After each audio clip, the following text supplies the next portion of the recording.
잠깐 시간 멈춰 주시고요. 김영남 증인 앞으로 좀 나와 주십시오.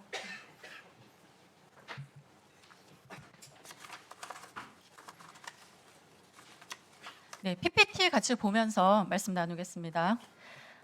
증인, 그 수용자에 대한 출석 요구 및 조사에 관한 지침 들어보셨나요? 당연히 알고 계시죠? 이거 수용자 조사하려면 당연히 지켜야 되는 것이거든요. 지금 PPT에 없고 이따가 나옵니다. 모르세요? 뭐 그런 지침이 상세한 내용 기억나지 않지만 그런 지침이 있었다는 거는 네, 당연히 아셔야죠. 당연히 아셔야죠. 조사를 하시려면. 자, 한명숙 전 총리 모해 위증 교사 사건 우리 국민들 다 아실 텐데요. 당시에 검찰이 재소자를 100여 회 이상 소환했습니다. 그러면서 조사 기록도 제대로 안 남겼어요. 그래서 당시 합동 감찰에서 이 심각한 수사 관행 문제로 지적했거든요. 이 관행을 개선한다면서 후속 조치로 2022년 1월에 이 지침이 만들어지거든요. 이정현 수원고검장님 아시죠? 이 배경? 네, 알고 있습니다. 네. 자, 당시 이 법무부 보도자료를 보면요. 불필요한 반복 출석 요구를 제한하고 수용자 조사의 공정성과 신뢰를 확보하겠다 이렇게 나와 있습니다. 또 동일 사건으로 일정 횟수 이상 소환할 경우 부서장 사전 승인을 받도록 했고요. 수사 정보 취득 목적의 출석 요구는 원칙적으로 금지했습니다. 쉽게 말하면 한명숙 총리 때처럼 무분별하게 소환하지 말라는 취지입니다. 이 지침이 그런 취지로 만들어진 거 다 보이실 거예요. 자, 증인. 아까 오전에 진술 모의 외부 음식물 반입 몰랐고 대체로 사실관계 모른다는 취지로 발언하셨어요. 맞죠? 예 그렇습니다. 네. 우선 증인은 수원지검 형사 6부장으로서 당시에 소속 공무원들 적법하게 규정 준수하는지 수사하는지 지휘 감독할 의무 있는 부서장이었죠? 예 맞습니다. 네. 증인 김성태, 방용철, 이화영 안부수 출정 횟수 아까도 나왔는데요. 정말 어마어마합니다. 1위부터 5위예요. 이 사건 공범들이. 이렇게 소환되었다는 것은 알고 있다고 하셨었죠? 아까? 소환 자체가 이렇게 많았다는 건 안다고 하셨잖아요. 소환 횟수가 많았다는 건 알고 있는데 저 횟수가 저 정도 되는지는 잘 모른다고. 구체적인 것은 뭐 예. 자, 지침 제12조 따르면 반복 조사는 기본적으로 제한되고요. 피의자를 5회 이상 반복 출석 조사할 경우에 반드시 부서장의 사전 승인을 얻어야 됩니다. 법무부 보도자료 취지와 동일하죠? 자, 증인 박상용 검사가 수용자 반복 조사에 관해서 증인에게 사전 승인 받았습니까? 정확히 답하십시오. 사전 승인보다는 그 수사가 진행되고 아니 난 수사 후에 아니 잠깐 이 지금 제가 지금 조문에 근거해서 여쭤보는 거예요. 승인 받았습니까? 반복 조사 증인이 허락한 거 맞죠? 뭐 소환해서 조사할 예, 때 아니요로 보고 답하십시오. 저도 이제 기억에 자, 기억을 기억- 해야 되니까요. 예. 기억이 안 납니까 지금? 아니 제가 정확히 뭐 그때 승인을 했는지 그런 아니 건 기억나지 지침에 이렇게 않지만 있는데 예. 그런 사전 승인도 없이 이 어마어마한 출정 조사를 시켰다는 겁니까? 뭐 보고를 하고 출석 요구를 했을 거로 생각됩니다. 당연하죠. 그렇다면 아마도 박상현 검사 출석 요구 대장 만들었을 텐데 이 대장은 확인해 보신 적 있으세요? 그거는 기억나진 않습니다. 자, 증인 이런 짓 하지 말라고 아까 그 좀 돌려주세요. 이런 짓 하지 말라고 이 지침이 만들어진 겁니다. 그런데도 이런 조사를 승인하고 보고받고 묵인했습니까? 관련 아니, 규정을 준수해서 자, 수사를 관련 진행하라고 규정 지금 얘기했습니다. 위반된 거 제가 지금 확인해 드렸잖아요. 아직도 이런 식의 수사 정당하다고 생각하세요? 이 자리에까지 오셔서요. 자, 제가 또 한 번 확인할게요. 다음으로 지침 제10조 보면요. 수용자에게 외부인 접견, 외부 음식물 취식 등 편의를 제공하는 것은 원칙적으로 금지되어 있는데 예외적으로 다만 정당한 사유가 있을 때 교도관들에게 사유와 편의 내용 고지한 후 조서 등 서면에 반드시 기재하도록 하고 있습니다. 이 지침도 모르시나요? 증인이 지휘 감독한 검사들이 이 지침 제대로 준수했다고 생각하십니까? 지금 이 마당에? 관련 규정 다 준수해서 수사를 다 진행하라고 계속 지금 관련 지시를 규정 한 적이 있습니다. 예, 준수했다고 하시는데요. 지금 저희가 확인하는 것은 계속 위반했다는 사실입니다. 아까 또 나왔고 그 이전에도 저희 조사 과정에서 나왔어요. 법무부 특별점검팀 조사 결과에 편의 제공 정황 다수 확인됐습니다. 지금 김성태 접견 녹취록, 전화 녹취록 다 얘기하고 있어요. 불러다가 하루 종일 있었다, 같이 이야기했다 이렇게 되고 있거든요. 이게 지금 통상적인 사례입니까? 이게 정상적인 적법한 수사입니까? 이 지침 다 위반한 거 아니에요?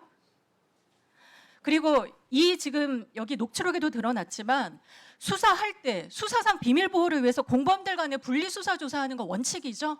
그거 여기 있는 법조인 중에 모르는 사람이 있습니까? 그런데 이 녹취록들 보세요. 다 불러서 하루 종일 앉아 있었다.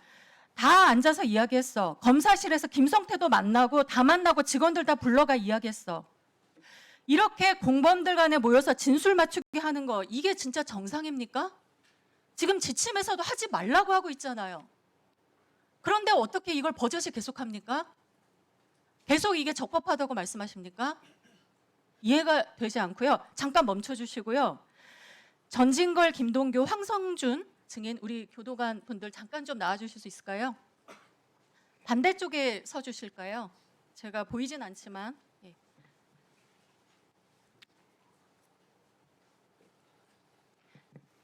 네, 교도관들의 용기 있는 증언이 저희는 그 실체 발견에 있어서 굉장히 중요한 역할을 하고 있다고 생각하고 있습니다. 감사드리고요.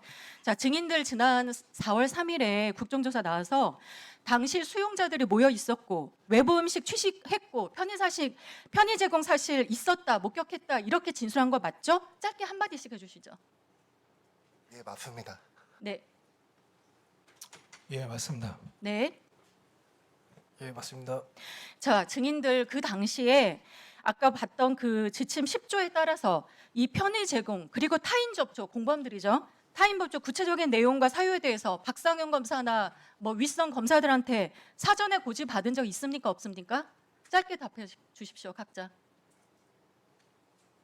제가 알고 있는 건 없습니다. 네, 예, 없습니다. 네.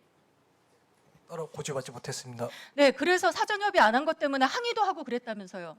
저희가 듣기로는 그렇습니다. 교도관들이 사전 고지도 못 받았다면 당시 수원지검에서 있었던 일은 이 지침 10조 위반이 명백합니다. 그렇지 않습니까? 잠시 멈춰주고 세 분 자리로 돌아가셔도 좋습니다.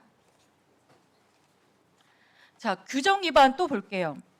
자, 김영남 증인 11조에 따르면 수용자 조사한 내용, 조사뿐만 아니라 면담 보고서, 수사 보고서 어떤 형태로든 어쨌거나 서면으로 작성해서 수사 기록에 편철해야 됩니다. 이거 기본인데 아시죠? 네. 네, 여기에 더해서 뭐 이 문제는 제가 나중에도 지적하겠지만 이 검찰 사건 319칙 따르면 조서 작성하지 않은 경우에도 적어도 수사 과정 확인서는 작성해서 수용자 서명 받아서 수사 기록에 편철해야 됩니다. 이 규정 아까 모른다고 하셨는데 이것도 모르고 조사했습니까? 오늘은 전부 다 시간이 죄송합니다. 그냥 잠시 하시죠. 그러니까 지금 이 과정들 계속 보면 이 지침 위반, 규정 위반이 너무나 명백합니다. 자, 우리 아까 이화영 증인도 이거 진술하셨죠? 네, 그렇습니다. 과정 확인서 작성한 적 없다고, 서명한 적 없다고 말씀하셨죠? 그렇습니다. 그리고 심지어 면담 보고서나 수사 과정 확인서, 수사 보고서가 전부 허위로 작성되어 있었습니다. 예, 저희가 이 서류 나중에 꼼꼼하게 확인할 텐데요. 정영환 우리 직무대리님, 자, 지금 너무나 고생이 많으신데 지금 이 지침 규정 다 보셨습니다. 지금 조사하고 계시는 감찰하고 계시는 이 내용들이 지금 이 수원지검에서 일어나는 이 일이 적법하게 이루어졌다고 보십니까? 조속히 진상조사 결과 보고 드리도록 하겠습니다. 조속하게 보고해 주시고요. 이 지침 위반 여부에 대해서도 명백하게 확인하시고 문책하셔야 될 것 같습니다. 예, 유념하겠습니다. 예, 수고하셨습니다. 수원지검장님, 지금 김영남 증인이 네? 수원고검장님? 네. 네, 수원고검장님. 지금 김영남 증인이 다른 사람들 불러내게 되면 위에 다 보고해야 되고 여러 번 불러내면 보고해야 되는데 그거 제대로 안 했어요. 그럼 어떻게 되는 겁니까? 지침 위반이 해당. 지침 위반이죠? 예, 그렇습니다. 어느 경찰이 다른 사람 거 사건 한번 들여다보면 됩니까? 안 됩니까? 개인정보보호법 위반에 다 위반이에요. 지금 김영남 증인 전부 다 위반했고 다 알고 있고 다 지시한 거 아닙니까? 박상용 증인이 그렇게 사람들 만나게 하고 불러다 놓게 하는 거 다 지시한 거 아닙니까? 답변해 보세요. 지시한 적 없습니다. 지시하지 않는데 그렇게 하면 어떻게 되는 겁니까? 아까 다 보고하게 되어 있다고 지침 내용이 나와 있잖아요. 제가 드리는 말씀은 수사 과정에서 여러 규정이 있는데 관련 규정을 잘 준수하라고 지시를 했다는 말씀을 드렸던 겁니다. 준수하지 않고 있는 건 확인해야 되는 거 아닙니까? 그 부분은 제가 확인하지 못한 부분이 있습니다. 지금도 사실은 그 사실관계를 모르기 때문에 제가 뭐라고 좀 답변드리기가 좀 어렵습니다. 여기 정도 나올 거면 다 확인해야 되는데 확인하고 싶지 않았던 거 아니에요? 제가 확인할 방법이 없습니다, 위원장님. 확인할 제가- 방법이 없는 게 아니라 여기서 청문회를 수도 없이 했어요. 어디 관련한 청문회? 수원지검 관련한 청문회. 그리고 우리가 수원구치소 가서 자료를 받아서 이화영은 몇 번 출정했는지, 김성태는 몇 번 출정했는지, 방용철은 몇 번 출정했는지 다 모았어요. 그거 도대체 얼마 전의 이야기인데 이렇게 국정조사하면 김영남 증인으로 불려 나올 거면 준비했어야 되는 거 아닙니까? 잠깐만 답변을 드리면요. 제가 사직한 지 2년이 지났고 제가 지금 뭐 그 흔한 공소장 하나 수사보고서 하나 가지고 있는 적도 없고 사실은 오늘 증인으로 나오기 위해서 제가 했던 거는 판결문 겨우 검색사이트에서 구해서 그거 읽어봤고요. 관련 언론 자료 읽어보고 나온 게 전부입니다. 제가 언론에 접근할 수 다 있는 나와 방법이 있고 없습니다. 언론에 증거들이 나와 있어요. 김영남 증인 자꾸 위증하면 안 되고요. 유증할 수가 사실에 있는 없습니다, 그대로 위원장님. 해야 해요. 아시겠습니까? 사실 그대로 답변드리고 있습니다. 들어가세요. 잠깐 기다리세요. 다음 더불어민주당의 김승원 위원님. 예? 의사진행 발언 1분 드릴게요. 이쪽도 1분 드릴게요. 그러면. 네. 근데 오전부터 지금까지 다시 한번 말씀드리지만은 존경하는 위원장님께서 사회를 보지 않고 질의를 하고 계세요. 질의의 당부를 논하기 이전에 왜 사회권을 포기하시고 왜 질의를 자꾸 하시려고 그러십니까? 여기로 오세요. 여기 테이블에. 아니 그리고 김영남 저 변호사 윽박 지른다고 답이 나옵니까? 제발 위원장님께서 위원장으로서 특위위원장으로서 사회권 행사를 정당하게 해주시고 또 우리가 국회가 대한민국 국민을 대표하는 기관인데 가는 말이 고와야 옳은 말이 곱고 국회의 기본적인 위엄이라는 게 있습니다. 그 위엄을 위원장님께서 먼저 챙겨주십시오. 저희 위원들이 존경하고 쫓아가겠습니다. 이상입니다. 네.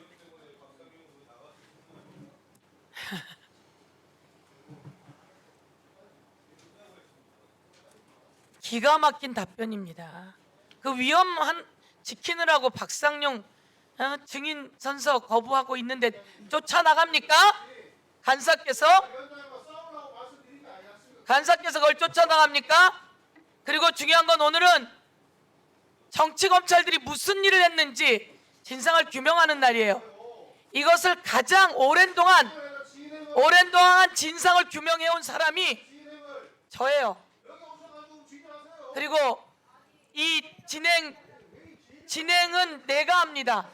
그리고 위증을 하게 되거나 사실대로 이야기하지 않으면 그걸 지적할 의무가 나에게 있습니다. 사실대로 이야기하지 않고 모면하라고 하면 그걸 지적할 의무와 권리가 나에게 있습니다. 조용히 하세요. 자, 다음. 그거는 상임위할 때 얘기고요. 지금은 국정조사하는 중이에요. 제가 한 번 더 이야기하지만 오늘 증인들께서 그리고 김영남 증인이 가장 중요한 사람이에요. 대한민국의 검사 아닙니까? 부장검사까지 한 사람 아닙니까? 이 떠들썩한 사건을 온갖 거 별건 해서 온 사람 아닙니까?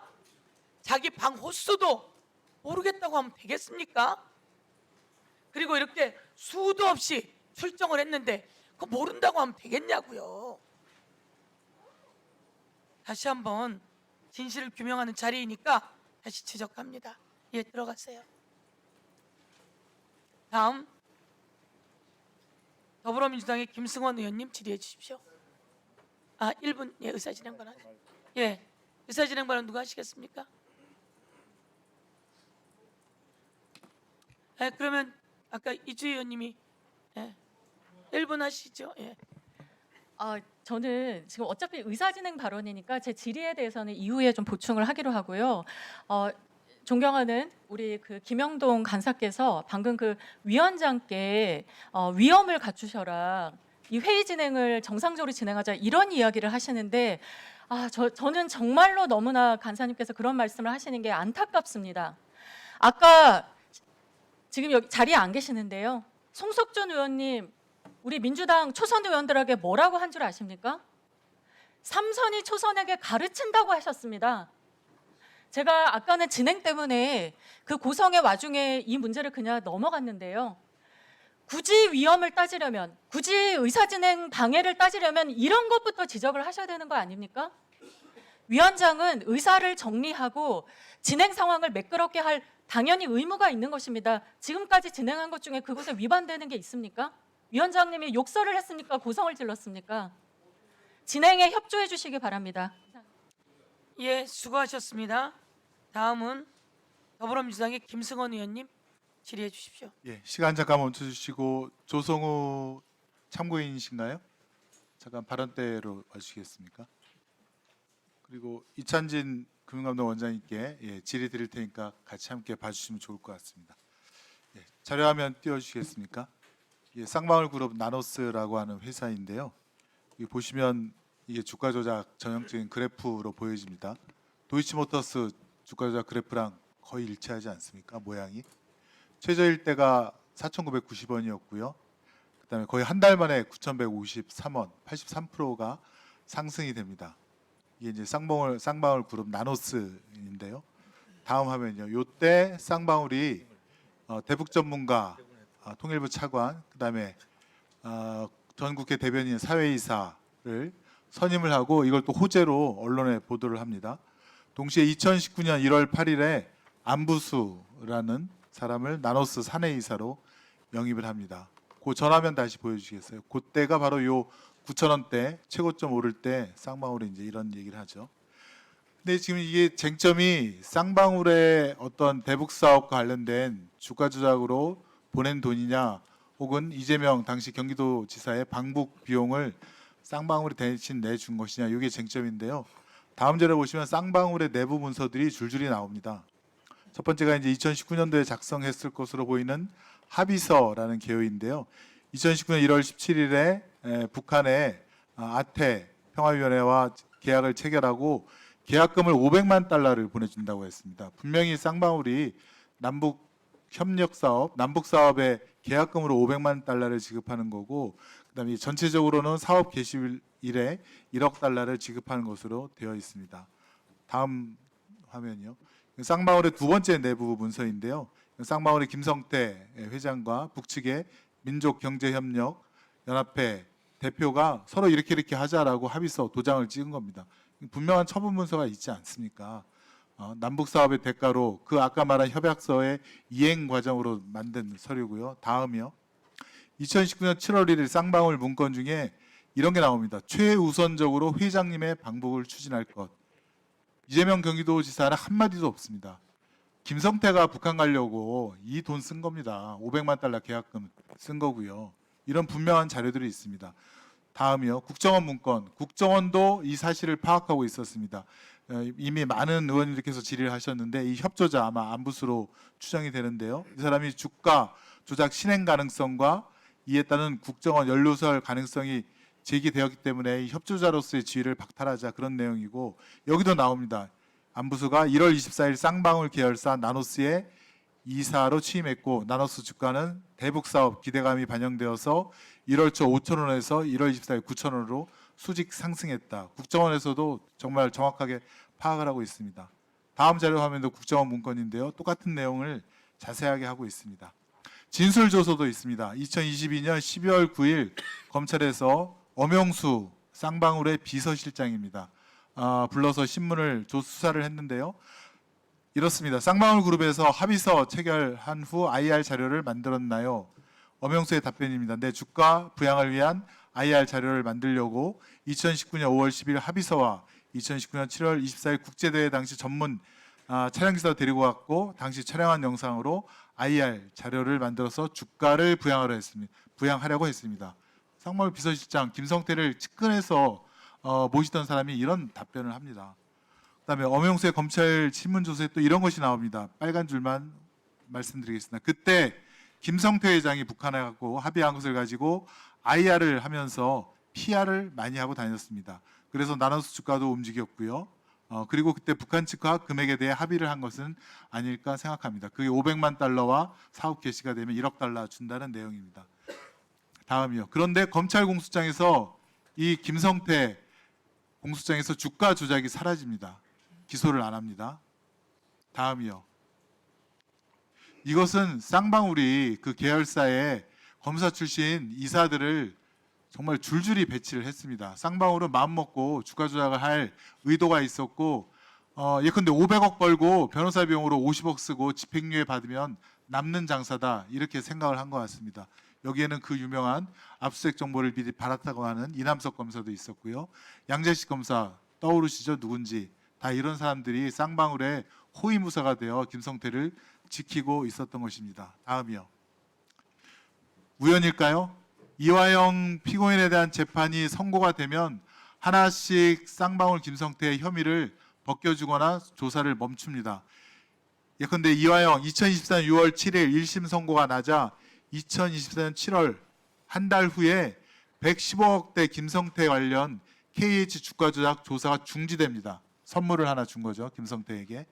2024년 12월 19일 이화영에 대한 2심 선고가 이루어지자 그 한 달 후인 2015년 1월 달에 김성태에 대해서 이건 아예 그냥 면죄부를 줍니다. 혐의 없음, 각하, 공소권 없음. 다음이요.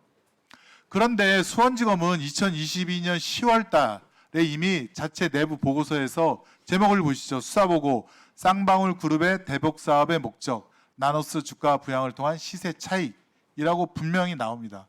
M 프로젝트라고 명명을 했고요. 다음이요.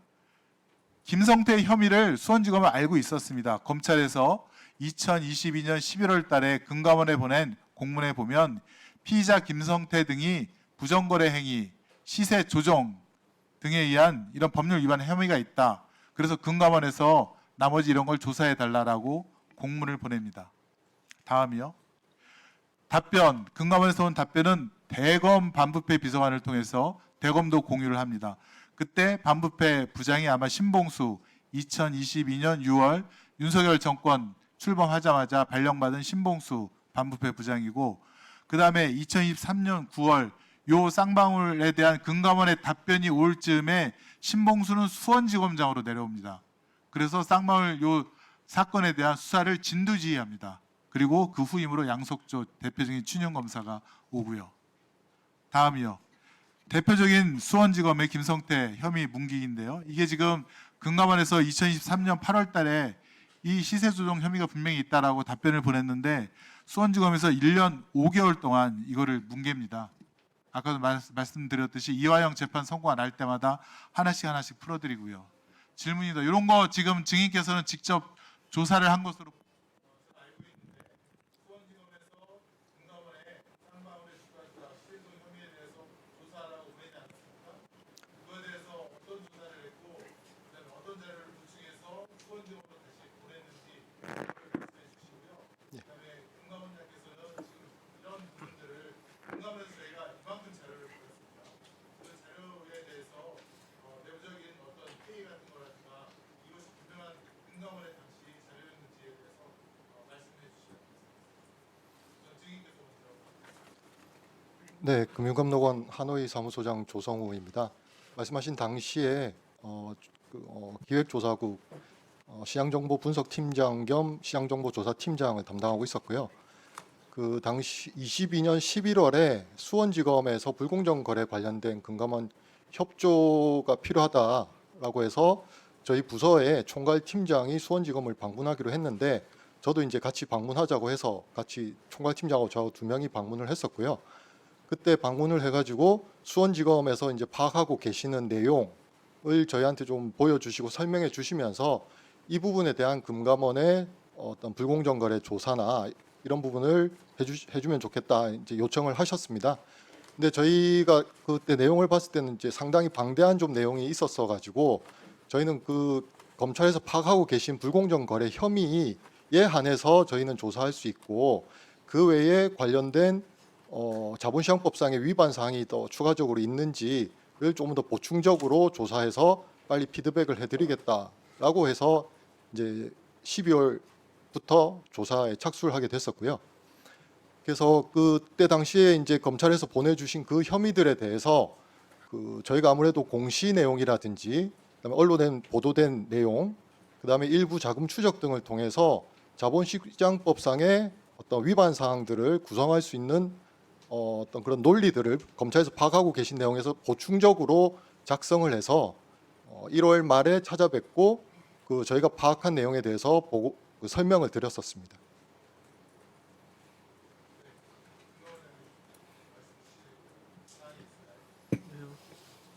저희가 지금 국회에 제출한 자료는 당시 국회에서 요청한 그 자료 요청에 따라서 전부 다 조사를 해가지고 갖고 있는 내용들을 정리해가지고 제출한 거는 분명합니다.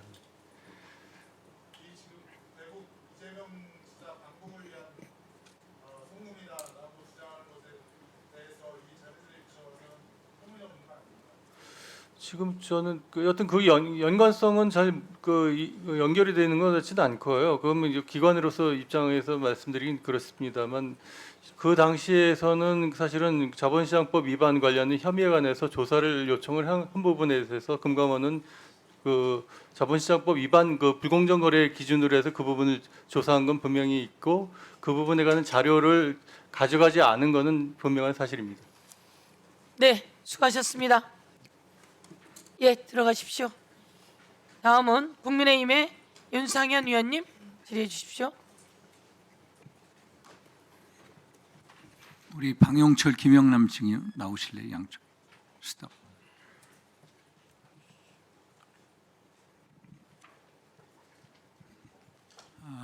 저는 이번 청문회를 보면서 입법부가 사법부의 판결에 개입하는 사상 초유의 사태다. 위헌이고 위법이고 공화주의의 파괴다라고 봅니다. 대한민국은 민주공화국이다. 참 부끄럽습니다. 사실 이 청문회 보면서 1950년대 미국에 메카시 열풍이 있었습니다. 메카시 상원의원이 공산주의자 색출운동하면서 청문회장에다가 막 사람들 불러놓고 너 공산주의다, 공산주의다 이렇게 몰아갔습니다. 여기도 우리가 대법원 판결에 대해서 계속 의혹에 의혹을 재생산하고 그리고 또 검사, 평검사, 의료원 검사를 전부 범죄자를 만들고 그래서 이게 똑같은 양상이다. 당시 이 메카시 청문회에서 어떤 변호사가 이런 얘기를 합니다. 도대체 메카시 상원의원님 당신은 염치라는 게 있는 겁니까? 도대체 정말 국민들은 묻습니다. 조작 기소라고 주장하고 몰아가는 이 형태를 보면서 도대체 염치가 있는 건가 이걸 묻고 있습니다. 저는 이화영 증인을 보면서 좀 일견 참 애린 마음도 있습니다. 이화영 증인이 대북 사업 총괄을 했습니다. 경기도 대북 사업 그걸 위해서 평화부지서로 발탁이 됐죠. 그런데 여러 사업을 했습니다. 당연히 보고가 있었겠죠. 그런데 그걸 가지고 자백을 하면 형량이 낮아지만은 당연히 민주당 쪽 또 심지어 사모님으로부터 배신자 소리를 듣고 또 이재명 이분이 대통령이 되면 또 사면이라는 것도 힘들고 그런 사연이 있을 거다. 지금도 이화영 증인은 짧게 대답하세요. 조작 기소라고 생각하십니까? 100% 조작입니다. 대법 판결 부정하시네요.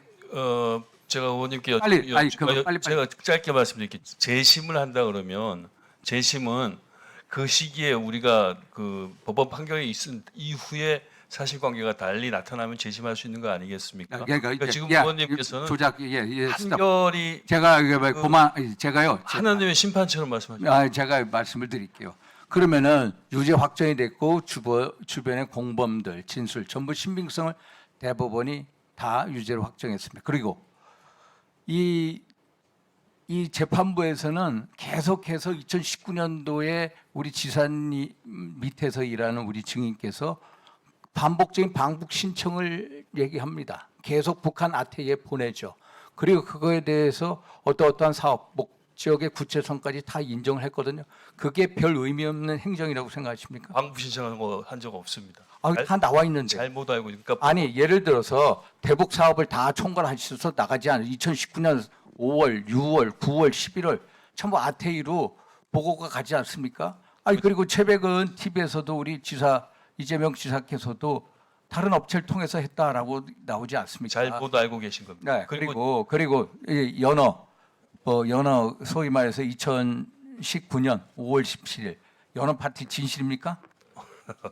100% 진실입니다. 진실입니까? 제가 보니까 그러니까 제가 만약에 창작을 했다면 어떻게 이런 정황이 그러니까 연어도 나타날까? 있고 소주도 있었다. 그러니까 만약에 제가 창작을 했다 그러면 이런 정황이 어떻게 지금 그러면 그것 때문에 확인이 해유당에서 자백을 했습니까? 제가 말씀드렸잖아요. 그래서 그거- 잠깐 해유당에서 자백 그러면 예를 들어서 소주가 있든 아니면은 뭐 연어가 있든 소위 말해서 몇십만 원짜리 그걸 가지고 어떻게 100억 원 뇌물죄에 대해서 자백을 하냐? 이건 말이 안 된다고 생각하고요. 방영철 증인. 예. 우리 그 쌍방울이라는 게 대북 전문 사업을 하는 그런 기업입니까? 대북 사업 전문 기업입니까? 예, 그건 아닙니다. 그건 아니죠. 그런데 어떻게 구체적인 사업 이런 것도 확정이 안 된 상태에서 선뜻 800만 달러를 보냅니까? 왜 그렇습니까? 왜 그렇습니까? 당연히 이화영 증인께서 김성태 회장한테 도움을 요청하고 그 짬짬이 속에 이루어진 거 아닙니까? 그러면 이 자금의 성격에 대해서 계속 얘기를 나눴을 거 아닙니까? 방영철, 김성태, 이화영 여러분들께서 당연히 이 대북 송금 하는 자금의 성격은 그래 스마트폰 비용이다, 대북 소위 말해서 방북 비용이다 당연히 얘기했겠죠. 안 그렇습니까? 예. 말씀 못하시면 제가 긍정을 저한테 하니까. 질문했습니까? 아니요 우리 방영철 증인. 그리고 또 하나 그러면 왜 김성태 회장은 계속해서 이화영 증인한테 이재명 지사가 압니까 모릅니까 하면서 계속 전화 통화를 요구합니까? 당연히 자기가 보낸 이 돈이 결국은 이재명 지사의 그 정치적 뒷배죠. 그걸 위해서 쓰여진다는 걸 계속 확인하고 싶은 거 아닙니까? 그래서 계속 이화영 증인한테 얘기를 했고 그래서 짬짬이 소위 말해서 전화로 통화시켜 준 거 아닙니까? 제가 답변해도 되겠습니까? 아닙니다. 그리고 이 방영철 증인한테 그렇죠. 네. 말씀 없으면 긍정을 저는 이해합니다. 그리고 2019년 7월 필리핀 아태 평화에 그때 있을 때 그 당시에 리오남 왔었죠. 만난 거 사실이죠. 그거는 만난 거 사실이잖아요. 오전에도 말씀드렸던 그러니까 이제 아까 얘기다. 지금 제가 하나 우리 방영철 증인에 보면은 진술의 일관성이 있습니다. 방영철 증인이 소위 말해서 이호남 접촉한 것 때문에 국가보안법 위반 혐의를 앞습니다. 왜 그런 거짓말 하겠습니까? 자기가 이렇게 심지어 처벌을 감수하면서까지 저는 사실로 보고 있고요. 사실이기 때문에 결국은 위챗 리오남하고 위챗 통화한 거 전부 다 지운 거 아닙니까? 만나지도 않은 사람을 어떻게 그걸 다 지웁니까? 상식적으로 한번 판단해 봅시다. 어떻습니까? 예. 그러면 답이 없는 제가 긍정을 알아듣겠습니다. 우리 김영남 부장 검사님, 이게 조작 기소입니까? 100% 조작 기소했습니까? 의원님. 아니 대한민국의 부장 검사가 우리 김영남 증인 오늘 말씀하신 거 보니까 아주 의로운 검사 같습니다. 조작 기소했습니까? 제가 의문이 있는 거는 예. 조작 기소라는 말이 계속 나오고 있는데 도대체 그러니까 조작한 적 없죠. 조작했다는 건지. 그리고 마지막 서민석 우리 증인, 도대체 변호사라는 분이 그걸 녹취를 해서 어떻게 조금씩 그걸 내놓습니까? 양심이 없습니까? 변호사로서의 어떤 윤리의식이 없습니까? 그리고 왜 저쪽 민주당에만 갖다 줍니까? 왜 우리한테 안 줍니까? 이왕이면 다 갖다 줘야죠. 그리고 지난번에 23년 5월 25일 이화영 증인이 자백하면 결국은 배신이다. 그리고 이재명 이분이 대통령이 되면 사면 못 받는다. 결국 사면 못 받는다라는 것은 당연히 이재명이 공범이다라는 걸 증인 알고 있는 거 아닙니까? 제가 여러 가지를 질문하셔갖고 하나하나 정리하면서 할게요. 왜 녹음했느냐? 마이크 예, 가까이 대고 해주십시오. 예. 저도 처음에는 녹음할 생각 전혀 없었고요. 저 자동 녹음도 안 돼 있습니다. 그런데 박 검사랑 통화를 하다 보니 이게 변호사와 검사가 할 얘기가 아닌 것 같은 얘기들이 자꾸 나오는 거예요. 그래서 이건 이상하다 해서 녹음을 눌렀고요. 법률적으로 대화 당사자 간에 녹음을 해서 공개하는 것은 위법이 아닙니다. 그 다음에 제가 배신이라고 한 얘기는 네?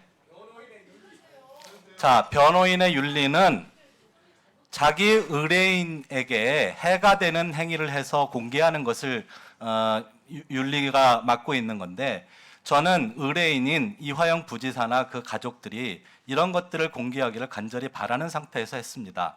그래서 변호사 윤리 위반이라고 생각하지 않습니다. 아까 배신이라고 한 것은 이화영 부지사가 거짓된 진술로 다른 사람을 처벌받게 한다면 그것이 바로 배신이라고 얘기한 겁니다. 네?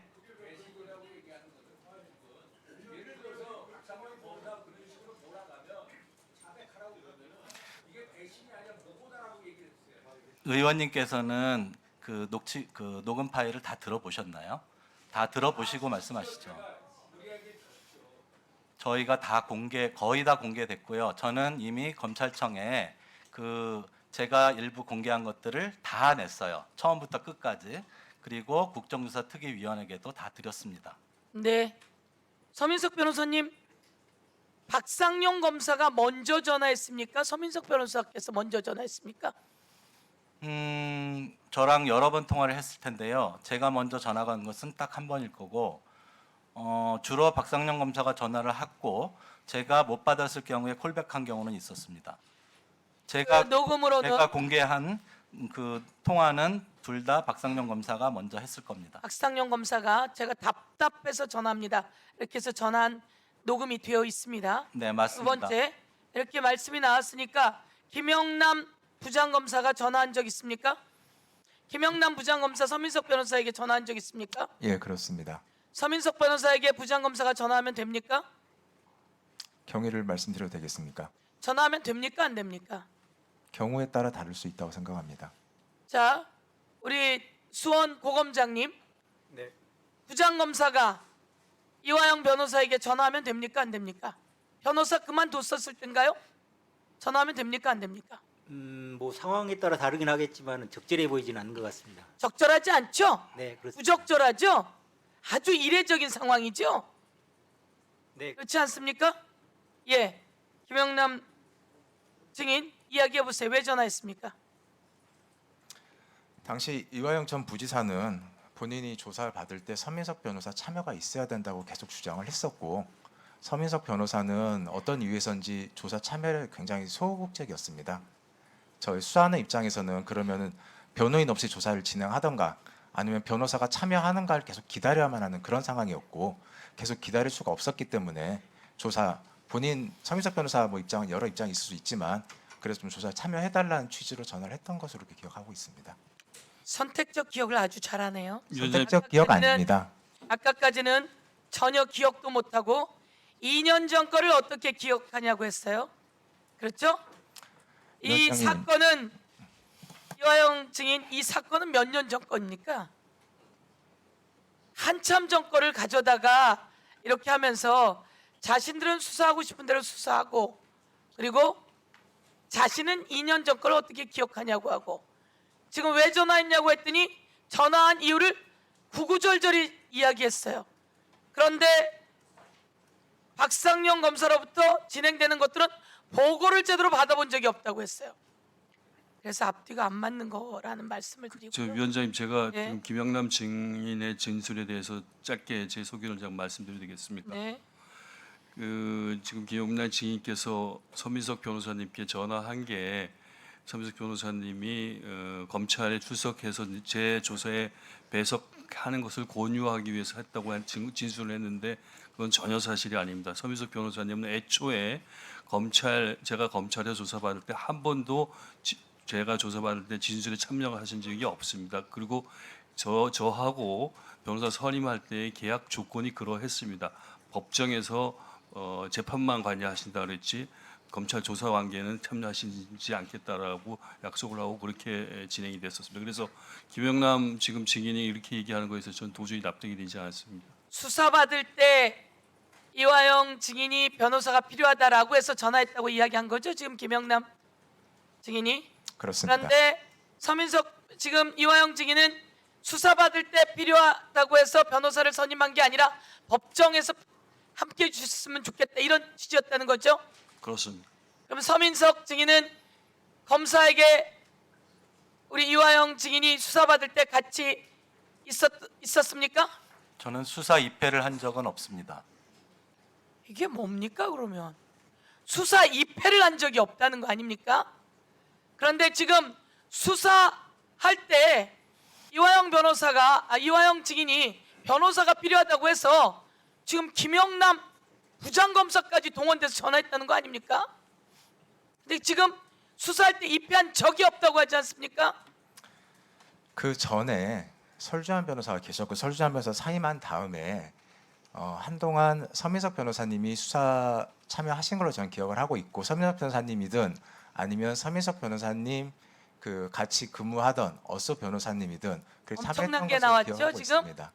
엄청난 이야기가 나왔죠. 자, 그게 아니라 지금 사실을 제가 가름말을 타야 해요. 자, 한번 마지막 한마디만 묻겠습니다. 서민석 변호사께서는 수사에 입회한 적이 있습니까? 저는 수사에 입회하지 않았습니다. 예. 예, 들어가십시오.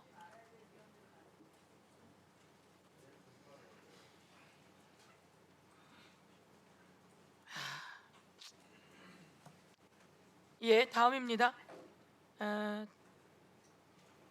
진보당의 손소리 의원님 질의해 주십시오. 네, 박용철 부회장님, 정면 쪽으로 가주십시오.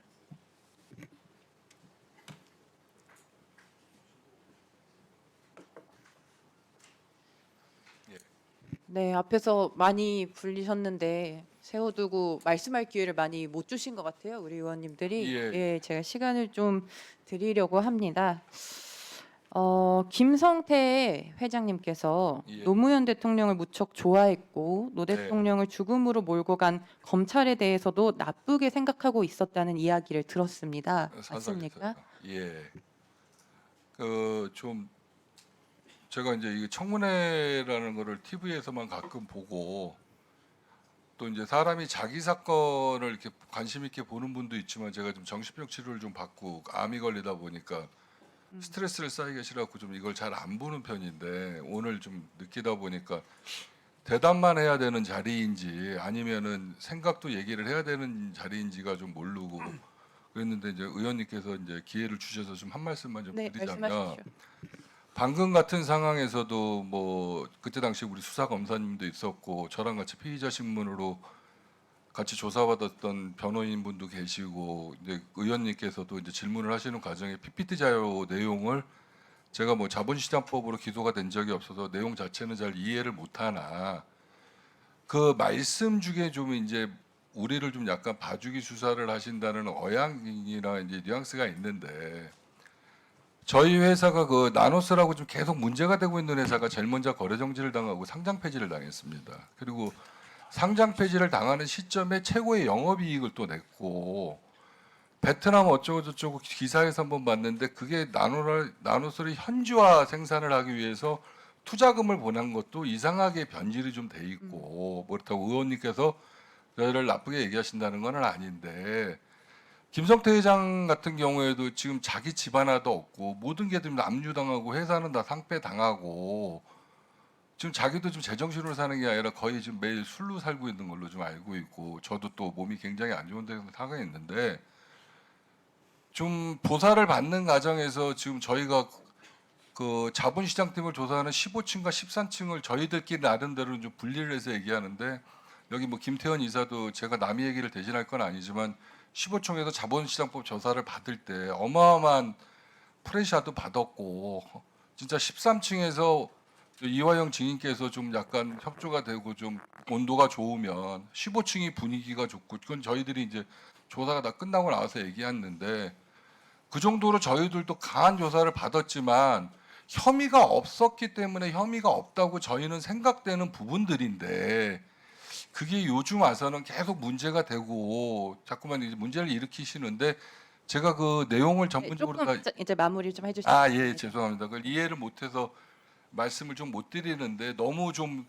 저희를 좀 너무 악인화한 시선으로 좀 보지 마시고 저희도 저희 나름대로 저희도 살라고 했던 부분도 있으면 그게 오해받을 수 있는 부분도 있겠지만 회장님께서는 특히 고향도 뭐 지역색을 내터내는 건 참 안 좋은 발언이지만 고향 자체도 또 거기고 어렸을 때부터 많이 또 존경하는 분들도 딱 그쪽 출신이고 하시다 보니까 마음은 안 그런데 참 그런 부분에서 안타까워하고 좀 자기가 지금 이런 현실에 된 거에 대해서 많이 지금 절망하고 슬퍼하고 있는 건 사실입니다. 그리고 의원님께 마지막으로 이렇게라도 발언할 수 있는 기회를 주셔서 너무 감사하고 감사드립니다. 그 처음에는 사실 변호사비 대납으로 이게 예. 수사가 시작됐잖아요. 네, 맞습니다. 그런데 지금 이 대북 송금까지 이렇게 기소가 된 상황에서 똑같은 내용을 가지고 당사자신데 상황이 계속 바뀌고 강한 수사를 받으시니까 대단히 힘드셨을 것 같거든요. 예, 그 뭐 출정 기록도 저도 뭐 고검 TF팀에서 조사를 하실 때 저도 그렇게 많이 갔다는 거를 저도 숫자로는 그때 처음 인식을 했고, 근데 부를 때마다 보면은 항상 이유는 있었고 검사님들 입장에서는 그러다 보면은 이제 뭐 하다못해 뭐가 하나 나오면은 뭐 검사님들 표현대로 뭐가 이렇게 계속 나오냐 그러면서 저희가 이렇게 하루하루 하고 와서 이제 얘기를 하다 보면 또 그거를 또 입증을 해야 된다니까 또 나와야 된다. 그리고 또 이제 이화영 증인하고도 또 이제 이화영 부지사님하고도 또 뭐 또 대지를 해야 된다. 뭐 이러면서 또 나오고 그래서 저희도 나갔다가 조사를 못 받고 들어온 적도 있어요. 솔직히 그게 몇 번이 될지는 숫자상으로 정확히 기억 못 하겠는데, 근데 어쨌든 저희도 참 이런 얘기를 드리면은 뭐 저도 죄를 치우고 진역도 살고 온 놈이 억울하다는 말씀을 좀 뭐 하지만 저희들 입장에서도 그 정권에서 거래 정지가 당하고 그 정권에서 시작이 돼서 저희가 상장 폐지까지 수순이 됐는데 그걸 봐줬다고 자꾸만 얘기를 하시면 저희 입장에서는 도대체 어떻게 답변을 드려야 될지 참 난감합니다. 그런 부분. 그 얘기를 하셨을 때 예. 13층에서 일이 잘 풀리면은 이화영 부지사가 협조가 잘 되면 15층 분위기가 살아났다 이렇게 방금 말씀하신 게 네, 있었는데 그거는 저희들끼리 이제 석방이 되고 난 후에 네, 그 상황을 조금 설명해 그건 주시면 좋을 것 저보다도 이제 그 저기 자본시장부 조사를 받은 김태현 이사가 더 그거를 많이 받아봤기 때문에 저도 이제 한치 건너 들은 얘기이기 때문에 그건 제가 뭐 이렇게 대변해서 직접 말씀드리기 좀 그런 것 같습니다. 근데 이제 그 당시의 상황을 공유하면서 이 13층과 15층이 동시에 묶여서 뭔가 반응이 공유가 되고 이런 예. 것들이 있었다라는 거죠. 예. 거기에 이제 이화영 부지사가 협조를 했냐 안 했냐 이런 게 중요한 계기점이 되었다는 것이고요. 그러니까 이제 조사를 받는 이제 본인 입장에서는 그런 분위기를 많이 느꼈다. 이제 그런 얘기를 하는 거죠. 이제 리오남 관련해서 저희가 기간 보고할 때 이야기가 좀 있었는데요. 네네. 국정원에서는 당시 리오남 필리핀에 있지 않았다 이렇게 이야기를 하는데 당시 리오남을 만나서 안내하신 것이 맞습니까? 그거는 제가 그 판결문을 아까도 말씀드렸듯이 적시된 대로 말씀드렸다는 이유는 제가 그 5월달에 그 김성태 회장 그 대북 송금 관련된 항소심 제가 마지막 중요 증인입니다. 그리고 이제 고검 TF팀에서 저희 사건이 다 지금 이첩이 돼 있는 상황이기 때문에 저도 조사를 또 계속 받아야 되고 지금 일말에 일어나는 일들도 또 좀 조사를 받아야 되는 상황도 오고 그리고 제 증언이 아마 끝난 다음에 김성태 회장이 아마 판결이 나오는 걸로 돼서 좀 조심스러운 부분이 있어서 그거는 법정에서 제가 진술로 대신하는 걸로 좀 이해해 주시기 부탁드리겠습니다.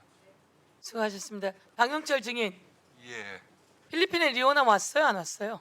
그거는 제가 자꾸 긴 얘기하지 마시고 네네 거기에 있으면서 돈을 70만 불 줬으면 네네 이야기 주고 받았을 거 아닙니까? 리오남 왔어요, 안 왔어요? 정확하게 이쯤되면 안 됩니다. 말씀드리는데 제가 그 정확하게 말씀을 드리겠습니다. 제 판결문에 적시된 대로 저 재판 받은 거 맞고요. 리오남 저는- 왔어요, 안 왔어요? 예, 왔습니다. 왔어요? 예, 예, 리오남 왔고 예. 리오남에게 돈 70만 달러 준 거죠? 돈은 제가 직접 주지는 않았고 돈은 회장님이 전달해 주셨고 회장님 계신 곳까지 안내는 했습니다. 그래서 리오남 봤어요, 못 봤어요? 봤습니다. 얼굴 봤어요? 예, 리오남 얼굴 봤어요? 예, 필리핀에서 예. 그날 대회에서 리오남 얼굴 봤다 이거죠? 예. 예, 위증하면 어떻게 되죠? 위증 처벌 받는 걸로 알고 있습니다. 예. 자, 오늘 정확하게 방용철 증인이 그날 리오남이 왔고 리오남에게 돈을 줬다라고 증언했어요. 네. 리오남에게 돈을 왜 줬죠? 방북 대가로 드린 거고요. 위원장님께서 말씀하신 거니까 최소한의 예의로 여기까지만 대답을 드리겠습니다. 그리고 나머지는 김성태 회장 재판이던 거기서 제가 증언 쓸 때 더 자세하게 설명하겠습니다. 방북 대가로 줬다 이렇게 지금 증언했죠? 네, 예. 그러니 여러분이 다 진술 세미나하고 만들어진 거라는 거예요. 그 다음에 이어서 가 봅시다. 자, 양심의 손을 얹고 이야기한 겁니다. 그날 봤죠? 예. 예, 그날 봤고 만났죠 리오남을. 네. 리오남을 만났고 그리고 리오남은 어디에 숙식했습니까?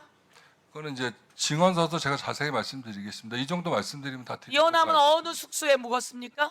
이호남이 묵은 숙소는 저희가 알 수는 없습니다. 그럼 리오남을 어디에서 만났습니까? 이호남이 제가 있는 곳으로 오셨습니다.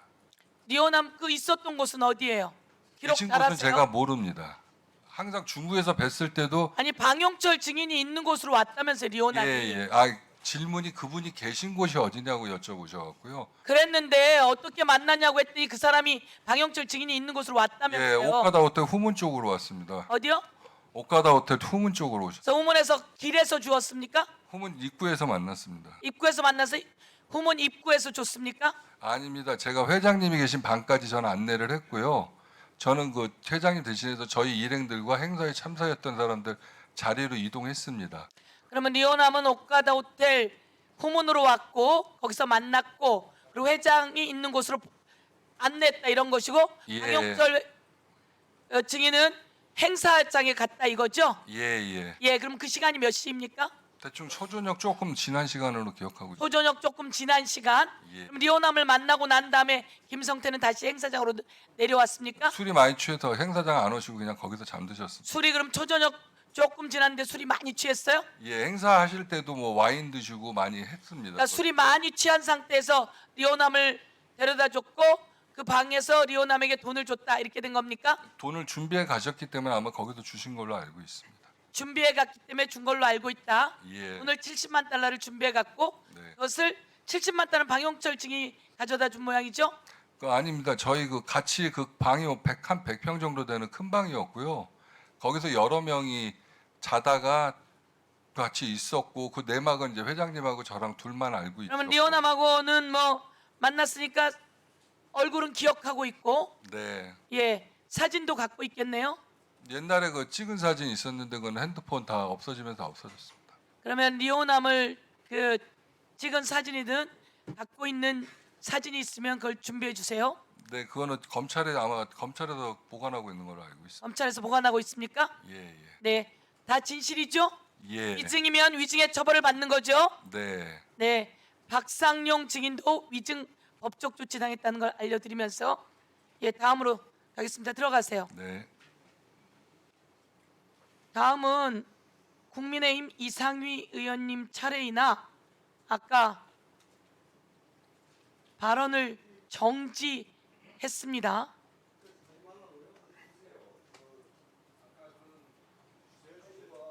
네, 위원장 역사 이래 처음 했는데 금방 또 주는 것도 그러네. 순서가 와서 지금 이런데 그냥 주기 좀 그런데 내 인생에 처음 발언 정지를 했는데 예 저희들 우선 전체 진행을 위해서 위원장의 진행에 항상 협조해 주시고요. 예 그러면 박성준 간사의 아까 간곡한 요청도 있고 또 그 뒤에는 잘 협조하시고 하셔서 이상희 의원님 질의하십시오. 주시겠습니까? 그냥 하세요. 네. 예, 포항남 울릉의 이상희 의원입니다.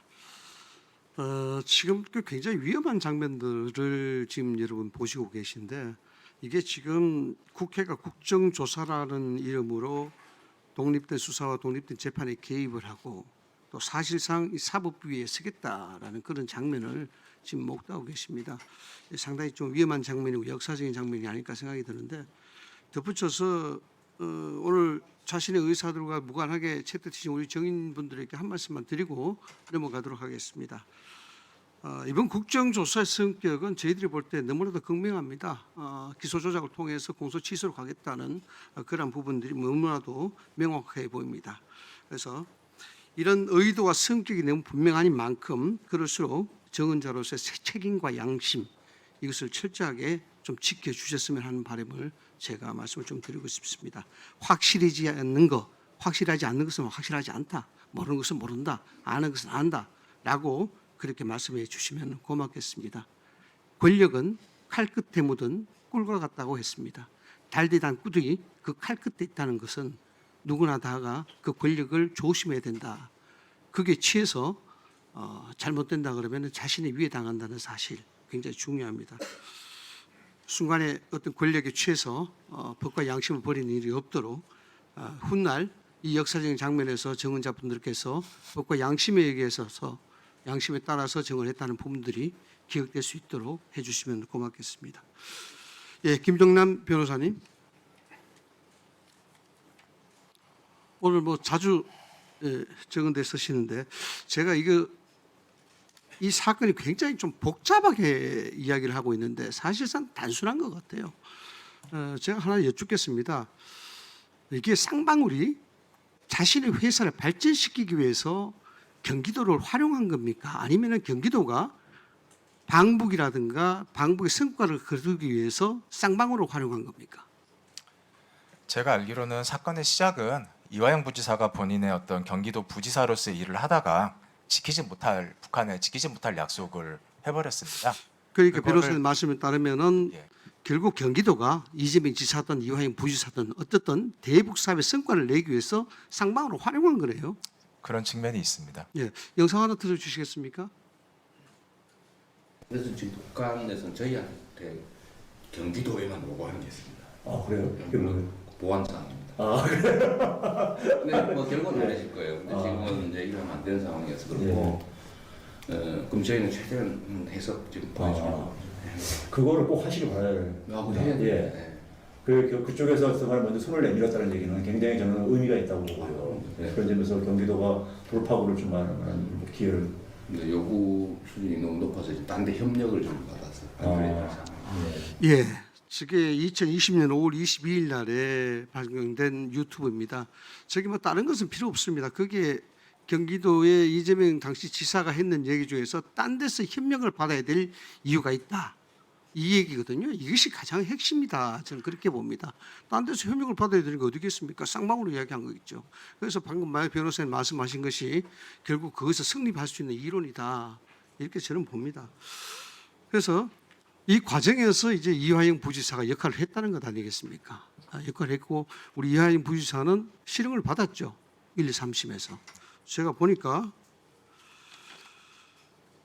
2025년 6월 5일 대법원 2부에서 뇌물 및 외국한 거래법 위반, 징역 7년 8개월, 벌금 2억 5천, 추징금 3억 2,950만 원. 보니까 쌍방울에서 3억 2천만 원 금품 수수했고 뇌물 및 정치자금법 위반 혐의고 증거 인멸 교사 혐의도 인정이 됐네요. 대법원까지 인정된 거죠. 그렇습니다. 결국 역할을 했다는 거 인정하는 거 아닙니까, 그렇죠? 이 부지사님 맞습니까? 그러니까 제가 좀 짧게 설명을 아니 뭐 설명할 게 뭐가 있습니까? 뭐가 맞다는 판결이 났는 건데 판결이 났는데 판결은 그렇게 났는데 예. 내용을 전혀 인정하지 못하겠습니다. 그럼 뭐 재심 청구하시든지. 그러니까 그 제가 치료기면 말씀드리고 싶은 되게 많이 건데 받으셨는데. 재심을 청구하기 위해서 그러니까 새로운 제가 사실들이 그 설명할 것이 제가 나타난 묻는 것에 거는 1, 2, 대해서 3심 대법원 판결 다 난 거 아닙니까? 재심을 그걸 묻는 겁니다. 죄를 지으셨네. 그래서 지금 이야기 나오는 것은 이화영 씨 건 말고 이재명 당시 지사에 대한 기소권 이 부분에 대해서는 이화영 당시 부지사의 진술이 허용이 안 됐죠. 이게 인용이 안 됐죠. 뭐 재판 중인 사안에 대해서는 제가 답변드리는 건 좀 적절치 않은 것 같습니다. 이게 뭐냐 그러면은 민주당이 검찰이 이화영 진술을 회유 조작해서 이재명을 엮었다. 뭐 이렇게 이제 하는데 그 진술 자체는 기소에 한 줄도 안 쓰였다고 저는 알고 있습니다. 맞습니까? 예, 그건 맞고요. 의원님, 제가 한마디만 좀 드리고 싶은 네. 말씀은 사실은 구조적으로 좀 의심을 했던 거는 사실입니다. 의심은 사실이고 회유가 되든 조작이 되든 뭔가 사실이 아닌 걸 사실인 것으로 사실인 것을 사실이 아닌 것으로 얘기를 하자고 했을 때 회유든 조작이든 되는 건데 단 한 번도 그런 적은 없었고요. 사실을 사실대로 얘기하자고 얘기했던 걸로 저는 그렇게 알고 있고 지금까지도 분명히 그렇게 믿고 있습니다. 그러니까 박상현 검사도 방송에 나와서 이게 물적 증거도 차고 넘친다고 그랬어요. 회유된다고 왜 회유되겠습니까? 증거로 이야기하는 것이죠. 그래서 결국 이 부분에 대해서 회유를 만들어내기 위해서 지금 연어회 덮밥도 나오고 쌍방울의 주가 부양도 나오고 이런 것 아닙니까? 이 보면 참 민주당은 푸드 마케팅을 참 잘하는 것 같아요. 오세훈 시장은 생태탕, 이진숙 전 방통위원장은 제과점 빵, 이번엔 연어회 덮밥입니다. 지금 이 사건은요, 연어회 덮밥 한 그릇에 온 사법부가 뒤흔들고 있는 겁니다. 뒤흔들리고 있는 겁니다.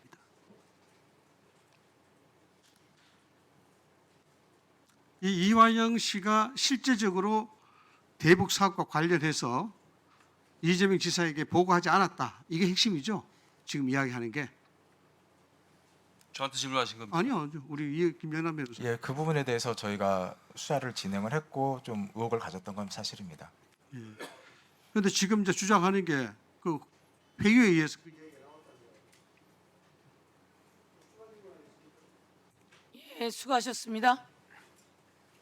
다음은 더불어민주당의 정태호 의원님 질의해 주십시오. 예, 좀 유감스러운 거는 우리 이상현 의원님이 아까 이재명 그 당시 경기도지사와 최백원 교수 대담 내용을 마치 무슨 자백한 것처럼 틀었는데요. 그거는 경기도가 정상적으로 대북 사업을 하는 것에 대해서 설명하는 자리였습니다. 뭐 특별한 도움 뭐 이런 얘기 나오는데 정부를 지칭하기도 하고요. 그래서 근데 문제는 뭐 국회에서뿐만 아니라 외부에서도 이렇게 반복적으로 말씀을 하고 계신데 이거는 명백히 면책 특권이 없다라는 것도 경고를 드립니다. 다시 반복되지 않기를 촉구합니다. 예, 저는 제가 이 특위를 쭉 하면서 느끼는 거는 확신을 가지게 돼요. 이 쌍방울 사건은 분명히 검찰의 조직적인 조작 기소다라는 확신을 점점 더 가지게 됩니다. 우선 김상용 박상용인가요? 녹취록 23년 6월 19일자 보면은 이화영 씨 진술밖에 없잖아요. 이재명 씨가 완전히 주범이 되고 이 사람이 종범이 되는 식의 자백이 있어야 됩니다. 저는 계속 그것 때문에 답답해 가지고 전화를 드렸습니다. 추가 수사들은 제가 다 못하게 하고 있습니다. 우리 서민석 변호사님 기억나시죠? 네, 명백히 거래하는 거 아닌가요? 저에 대해서 거래를 제한하고 있는 거죠. 그런 거죠. 분명히 통화를 하면서 그 거래라고 느꼈던 거죠. 네, 그렇습니다. 그런 걸 느꼈기 때문에 녹음을 했던 거잖아요, 그렇죠? 네, 예, 그렇습니다. 김정남 정의 나오셔요. 잠깐 문자 주세요. 이 발언에 대해서 아까 잘못된 발언이라고 얘기했던 것 같은데요. 그랬나요? 잘못된 발언이라기보다는 좀 전체 내용에 대해서 박상현 검사의 좀 해명을 좀 들어올 필요가 있다라는 취지로 말씀드렸던 것 같습니다. 근데 변호사가 이걸 거래하는 걸로 받아들였다면은 그럼 명백히 검사가 잘못 발언한 거 아니에요? 저는 그렇게 보고를 받았습니다. 뭘 보고를 받았다는 거예요? 변호인 측에서 선처를 얘기하면서 그런 그 쪽을 보고가 얘기한 걸로 보고 이재명 씨가 완전히 주범이 되고 이 사람이 종범이 되는 식의 자백이 있어야 된다라는 말을 전달했다라고 보고를 받았어요? 그런 뭐 구체적인 디테일은 아니지만 뭐 특가법 검사가 이렇게 해도 일반 되는 거예요? 뇌물로 그렇게 보고를 받았습니다. 이거는 검사가 아니라 양아치예요. 제가 볼 때는. 이런 식의 거래가 어디 있어요. 2023년 6월 21일 검찰 조사에 대한 이화영 정인의 메모 이렇게 되어 있습니다. 박상용도 나의 진술 정도면 충분하다는 입장. 그러나 중간 혹은 끝 무렵에 부장검사에게 불려가서 보충 질의를 했다. 보충 질의 내용은 한결같이 이재명 대표에 관한 것이었다. 맞나요? 그렇습니다. 여기서 부장검사라는 거는 지금 앞에 있는 김영남 변호사 맞나요? 그렇습니다. 그래서 그 당시에 처음에 박상용 검사하고 저하고는 제가 그런 쌍방울이 그렇게 대북 사업을 하는 비즈니스적 접근하는 정도를 알고 있다.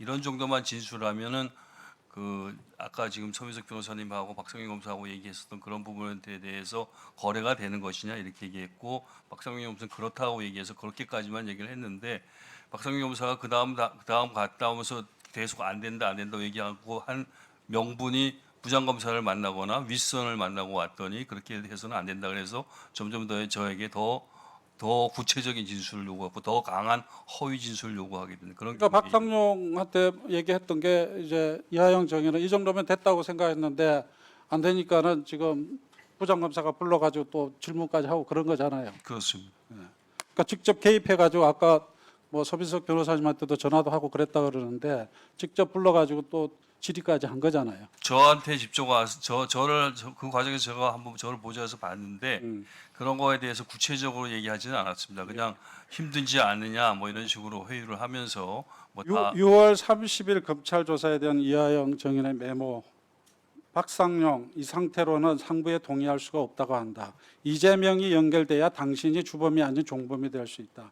이전 진술로는 부장검사와 상부가 만족할 수 없다고 한다며 이재명에게 보고하였다는 보다 구체적인 정황을 요구했다. 그렇습니다. 그거 그렇죠? 지금 저 글을 제가 2023년 그 당시에 썼으니까 지금 상황에서 이렇게 녹취로 확인된 내용하고 너무나 제가 묘사한 것하고 똑같지 않습니까? 왜 똑같은 거야 하면 제가 그 당시에 굉장히 그런 말을 많이 자주 들었기 때문에 반복적으로 들었기 때문에 그렇게 표현할 수 있었던 것입니다. 그러니까 부장검사와 상부가 만족할 수 없다고 해서 이재명에게 보고했다라는 보다 구체적인 정황을 요구했다라는 거죠. 그렇습니다. 시종일관 그 이재명 대표의 당시 대표님에 대해서 더 진술을 해달라, 더 구체적으로 얘기해달라, 날짜를 얘기해달라 이런 식의 압박과 회유를 끊임없이 받았습니다. 김영남 정의. 네. 아까 모든 수사 내용들은 다 보고받고 그리고 위에 또 차장한테 보고하고 그 검찰총장한테도 보고되고 그렇게 된다고 그랬잖아요. 예, 주요 수사 내용은 다 보고가 됐습니다. 근데 여하튼 박상용 검사는 이렇게 얘기를 해요. 부장검사와 상부가 만족할 수 없으니 구체적으로 답변해라 요구하고 있다. 그런데 이 내용의 문제는 공개적으로 지금 이 공개된 녹취에 그대로 나오잖아요. 자, 그래서 우리 이 정인한테 물어보는 거예요. 이런 지시한 적이 있어요? 답변을 좀 드리도록 하겠습니다. 짧게 하세요. 예. 그 진술이라는 거는 진술 자체는 큰 의미는 없습니다, 위원님. 그 진술이라는 거는 실제 객관적인 상황에 다 맞춰보고 객관적인 검증을 통과해야만 제가 그런 논리를 제가 들으려고 하는 게 아니에요. 거지. 그런 지시를 했냐고요? 없습니다. 없어요? 예. 이게 위정은 나중에 처벌받는다는 건 당연히 알고 계신 거고 하긴 하겠습니다. 나중에 당연히 안 했다고 그러겠죠. 제가 이런 정황을 우리 녹취록 박상용의 녹취록이나 지금의 이화영 정인의 메모나 이것들이 한결같이 일치하고 있어요. 그렇기 때문에 제가 볼 때는 또 아까 정인께서 말씀하신 것처럼 윗선에 다 보고가 됐던 것이기 때문에 저는 이런 상황을 놓고 보면은 검찰이 아주 조직적으로 이 쌍방울과 이재명 당시 경기도지사를 연결시키려고 그 기획대에서 이루어진 조작기소다 그렇게 결론을 낼 수밖에 없다는 거죠. 그렇지는 않습니다. 예, 수고하셨습니다. 예, 말씀하세요. 예. 네, 결론에 대해서 동의 여부를 밝히기에 앞서요. 지금 김영남 전 부장검사께서 제가 선처를 부탁했고 그거에 대해서 답변하는 과정이었다라고 말씀을 하셔서 그거에 대한 사실관계를 말씀드려도 되겠습니까? 예, 말씀하십시오. 네. 이 사건의 시작은요. 5월 17일, 19일 그때 시작됩니다. 저는 그 사실을 모르고 있었는데 5월 23일 날 법정에서 이화영 부지사한테 처음 얘기를 들었고요. 그 전에 무슨 일이 있었냐면은 그 검찰의 간부들과 설주환 변호사, 그 다음에 제가 이름 기억 못하는 고검장 출신 아무개 변호사가 그 이화영 부지사에게 그러니까 그 검찰 간부들과 그 변호사들이 어느 정도 그 얘기를 해서 합의를 하고 이화영 부지사에게 와서 4가지를 얘기했다는 거예요. 당신이 이러이러한 얘기를 해주면 가족들에 대해서 수사 확대하지 않고 그 다음에 정치적 동지인 이해찬 전 총리 등에 대해서 수사 확대하지 않고 그 다음에 법인 그 카드 뇌물 사건에 대해서 무죄 주장을 하더라도 반박하지 않고 주범 종범으로 만들어 주겠다라는 얘기를 그 5월 17일 내지 19일 그 무렵쯤에 아마 이화영 부지사에게 다 얘기를 했었고요. 그때 이제 변호사님들하고 그런 얘기가 있었다고 이제 저는 들었고요. 제가 공개한 녹취록에도 그런 얘기가 나옵니다. 그래서 설주환 변호사 나는 나하고 상의도 없이 왜 그랬지라고 하는 내용들이 나오고요. 그다음에 제 기억으로도 박상용 검사가 저에게 이미 그 아주 난처한 그 표정을 지으면서 설주환 변호사에게는 이미 검찰 간부들이 다 얘기를 했습니다. 그리고 이화영 그 부지사에게도 다 했습니다라고 그 얘기를 했던 것이 기억나고요. 아마 이 부지사께서도 똑같이 기억하실 겁니다. 그런 상황에서 제가 선처를 요구한다고요? 아니요. 저는 거기서 당신들이 이미 그런 압박과 해유 속에서 이 부지사가 어떤 진술을 했고 그 진술이 나온 이상 당신들이 얘기한 대로 지켜라라고 얘기한 거죠. 그러면서 자꾸 박 검사는 그럼 상부에 올라갔는데 여기는 안 된다더라, 이건 안 된다더라. 이거 뭡니까? 이 부지사는 이미 진술을 했는데 왜 당신들은 약속을 안 지킵니까? 라고 요구한 적은 있습니다. 예, 수고하셨습니다. 예, 다음은 국민의힘의 신동욱 의원님 질의해 주십시오. 예, 서울 서초울의 신동욱입니다. 서민석 증인, 제가 말씀을 듣고 있는데 제가 사실은 서민석 증인이 어떤 분인지가 좀 궁금해서 조금 잘 아시는 분들이 많이 계시더라고요. 법조에서 유명하시고 지금 사실 좀 부끄러우시죠? 아니요. 뭐 인신공격 전혀 아니 이재명을 지켰다라고 본인이 포스터에 쓰셨길래 어떻게 지켰습니까? 이재명을 지켰다는 분이 그런 딜을 왜 합니까? 그런데 딜을 한 게 아니라요. 예. 이 부지사하고 저하고 약속하기를 이미 당신은 어느 정도 이 진술이 나와 있는 아니요 때문에 잠깐만요. 거기서 아니요, 절대로 나가지 말자라고. 잠깐만요. 들어보세요. 그 녹취의 전후 맥락이 명백하게 이재명에 대한 위정을 거짓된 진술을 검찰이 강요하는 것이라면 그런 대화를 할 이유가 전혀 없어요. 사실관계에 맞지 않는 그 대화를 검찰하고 이재명을 주범으로 만들어주면 이런 대화 자체가 아니 상식적으로 그렇지 않습니까? 변호사가 아니 지금 그거는 검사님이 하시는 말씀이 아무 사실관계에 맞지 않는 겁니다. 그렇게 얘기해서 거기서 명백하게 이재명 대통령의 무죄를 주장을 하고 그랬어야 되는데 지금 이화영 증인의 죄를 깎아보려고 지금 노력하는 게 보이잖아요. 저는 이재명을 지켰다는 거예요? 저는 이화영 부지사의 변호인으로서 당연히 이화영 부지사의 이익을 위해서 일해야 될 의무가 있는 사람입니다. 이익이라는 게 그런데 거기서 검사가 나하고 평소 같으면은 변호사가 전화해도 안 만나주는 분들이 저한테 먼저 전화해서 이렇게 해주겠다라고 해요. 그러면 당연히 변호사는 거기서 그렇습니까? 그렇습니까? 라고 응대를 하게 되는 게 당연하죠. 지금 정인 잠깐만요. 제가 많은 질문을 받았겠지만 저는 서민석 정인의 마음속에 부끄러움이 있다고 생각을 해요. 왜냐하면 제 마음속을 어떻게 아시다고 질문을 그렇게 드릴게요. 단정을 하십니까? 질문을 드릴게요. 제 생각입니다. 제 생각도 얘기할 수 있습니다. 그럼 생각이라고만 말씀하세요. 판단합니다. 청주시장 공천 신청을 안 했으면 이 전후 맥락을 잘 아시기 때문에 이거 공개 안 했을 거라고 생각을 해요. 저는. 그런데 갑자기 청주시장 공천 신청을 하면서 뭐라도 당해내고 싶으니까 그 부분 찾아서 내신 것 같아서 본인도 아마 대한민국의 엘리트 법조인으로 살아오시면서 마지막에 이런 상황이 된 것에 대해서 대단히 후회스럽고 저는 부끄러울 거 생각합니다. 왜냐하면 대화라는 것은 전체 맥락이 중요합니다. 그래서 저희가 보기에는 그 맥락이 맞지가 않아요. 도대체 서민석 증인이 이재명을 지켰다라는 그 아무것도 거기에 나오지 않고 심지어는 그 이후에 그 해임을 당하셨잖아요. 그 전후 맥락을 보면 그냥 이화영 증인의 죄를 좀 줄여보려고 노력을 해요. 그게 사실에 가까웠던 것이겠죠. 근데 민주당에서 갑자기 그렇게 나오니까 그 부분을 지금 내놓은 것 같은데 알겠습니다. 좀 잠시 뒤에 또 질문 드릴게요. 아니요. 자, 의원님께서 일방적으로 말씀하신 게 제 말씀을 제 생각을 말씀을 드린 거예요. 잠깐만요. 저 이화영 증인 좀 질문 좀 드릴게요. 저는요 솔직하게 말씀드리면 참 세상이 요지경이라고 생각을 합니다.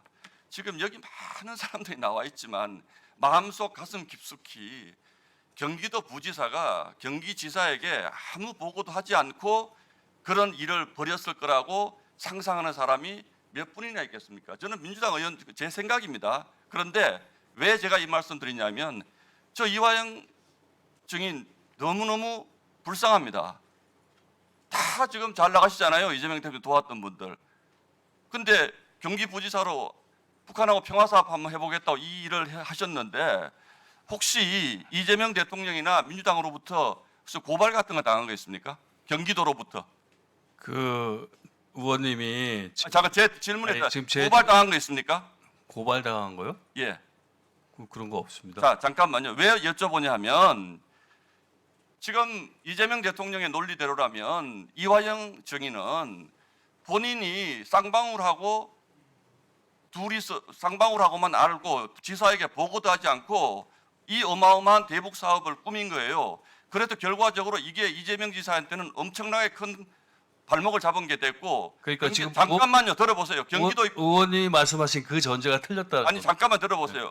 그래서 경기도는 이것이 조작인 것이 쌍방울 친구들이 쌍방울 사람들이 그 내용들을 조작해서 진술했기 때문에 시작된 거예요. 그러면 자기들의 죄를 자, 변호하려고. 그러면 이화영 증인은 쌍방울 사람들이 그런 것 하는 거 사진에 다 나와 있잖아요. 같이 술 사진에 어디 나와 아니 있습니까? 쌍방울 사람 증거를 하나라도 대보세요. 쌍방울 사람 의원님이 증거를 하나라도 아니 대보세요. 김성태하고 술 먹는 자리에서 언론에 다 보도된 거 있잖아요. 그 자리 이재명 대통령 전화 연결시켜 줬다는 거죠. 그거를 김성태를 불러서 얘기해보세요. 그게 사실인지 아닌지. 아니 사진이 있다는 말씀 사진이 있습니까? 사진이 있으면 조작됐습니까? 내 목을 겁니다. 사진 있으면 내 아니 목을 걸어요. 김성태하고 증거를 가져와 보세요. 자 사진 좀 어디서? 보여드릴게요. 좀 이따가. 그러면 자 이거 위정입니다. 이거 그 사진 저는 다른 얘기하지 않았습니다. 김성태하고 술 드시는 사진이 있다고 말씀드렸습니다. 언론에 다 보도됐어요. 그 자리에서 이재명 대통령 전화 통화했다고 합니다. 자 김성태가 나중에 제 그걸 질문- 부인합니다. 아니요, 그 사진 제대로 알고 보여드릴게요. 그거는 사진이 이재명 정부는 사진 조작하는 게 그렇게 호주관 사진도 조작됐다 그러고 이거 지금 말씀하시는 게 그러면? 2023년 1월 잠깐만요 들어보세요. 저는 김성태 증인이 가장 불쌍하다고 생각해요. 지금 사면 될 것 같습니까? 제가 늘 말씀드리잖아요. 사면 시켜주면 이재명 대통령은 공범을 인정하는 거예요. 그런 그런데- 식으로 잠깐만요. 들어보세요. 분열적이고 야비한 말씀하지 마세요. 이게 뭐가 야비합니까? 뭐 누가 위원장님, 너 사면을 바랍니까? 질문에 대해서 야비하다는 이런 표현을 쓰면 됩니까? 누가 사면을 바래요? 자, 잠깐만 들어보세요. 사실 규명하자는 잠깐만 거지. 들어보세요. 의원님도 국민의 인권에 어디가 관심을 좀 손가락질이야? 가세요. 국민의 인권에 관심 좀 가세요. 어디에 손가락질 하냐고요? 들어보세요. 증인 들어보세요. 그러면 이화영 부지사는 이 경기지사에게 자 참겠습니다. 제가 이화영 부지사는 경기지사에게 보고도 하지 않고 그 어마어마한 대북 사업을 벌였는데 그 전제가 잘못됐다니까요. 뭐가 잘못됐습니까? 대북 그렇게 사업을 한 사실이 없어요. 저는 쌍방울 사람들이 그러면 왜 법원에서 10년형을 지금 선고받고 감옥에 있습니까? 자 법원은 그럼 법 왜곡입니까? 지금? 국가가 폭력을 행사한 사법살인들이 재심이 언제 이루어집니까? 그런데 왜 그 사실이 안 합니까? 판결이 난 이후에 다른 사실이 확인되면 재심이 이루어지는 거예요. 그거 모르세요? 신문 들으세요. 법원에서 대법원에서 확정 판결 났는데 그 전제가 틀렸다고 얘기하면 아니 도대체 이런 증인이 어디 있습니까? 대법원에서 확정 판결 나서 지금 감옥에 있는 사람이 그러면 그 판사들은 뭡니까 그러면? 오전에 말씀 못 들었습니까? 그게 뭐 판결이 하나님 말씀이십니까? 판결을 하나님 말씀이십니다. 이렇게 얘기하면 우리 이 자리에 국회가 왜 합니까 도대체? 아니 도대체 이런 태도가 어디 있어요? 자, 확정 판결 난 재심 신청 왜 안 합니까 그러면? 재심 신청을 왜 안 합니까? 질의 정리해 기다려 주십시오. 보십시오. 기다려 보세요. 당장하세요 재심 신청을. 그거 내 마음입니다. 그거 왜 의원님이 그러십니까? 저도 제 질문은 제 마음이에요. 근데 대법원 확정 판결 난 게 전제가 잘못됐다고요? 그러면 그 전제를 어떻게 아니 이 국정조사를 대법원 확정 판결에다가 확실한 게 어디 있습니까? 자 대법원 확정 판결 자, 이제 정리해 주십시오. 신동욱 의원님 발언 정리해 주시고요. 아니 그러니까 절차가 있잖아요. 지금 변호사를 하시는 분이 그런 말씀하시면 됩니까? 아니 절차가 있잖아요. 그러니까 재심 신청하라고 재심 신청은 안 하고 아니 이화영 등은 양심입니까? 정치범이에요? 자범이에요? 자범? 북한에 공범이 자범이에요? 양심수 자, 정리하시고요. 이화영 증인. 무시하면서 무슨 지금 국정조사를 나오는 예. 대법원 확정 판결이 자, 순서에 따라 갑니다. 다음 국민의힘 김영동 의원 질의하세요. 뭐라고? 의사 진행. 안 하겠다고요? 그럼 김영동 의원 질의 안 하십니까? 넘어갑니다. 그러면 의사 진행. 아닙니다. 지금 자, 아니 신동욱 의원이 하고 싶은 말 다 하지 않았어요? 자, 이제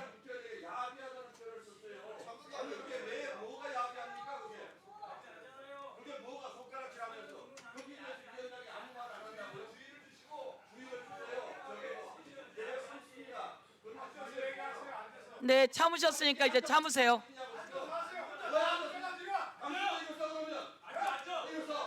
신동욱 의원 이제 그만하세요. 앉으세요. 앉으세요. 앉으세요. 앉으세요. 앉으세요.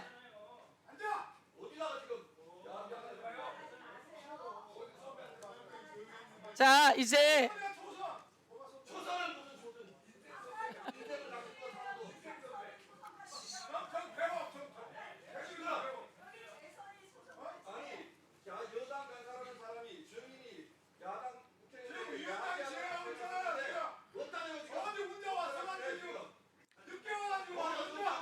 어디 갔다 진짜 이제 왔어?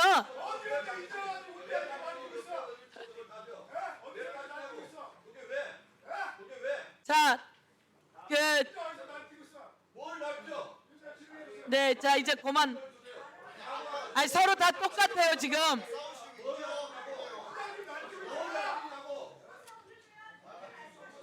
자, 신동욱 의원 앉으세요. 자, 여러분 이제부터는 제가 진행합니다. 더 자꾸 이야기하시면 제가 경고합니다. 양쪽 다 자꾸 이렇게 하시면 경고해요. 서로 심하게 했어요. 이제 그만하세요. 자, 서로 심하게 했으니까 그만하시고 다음 김영동 의원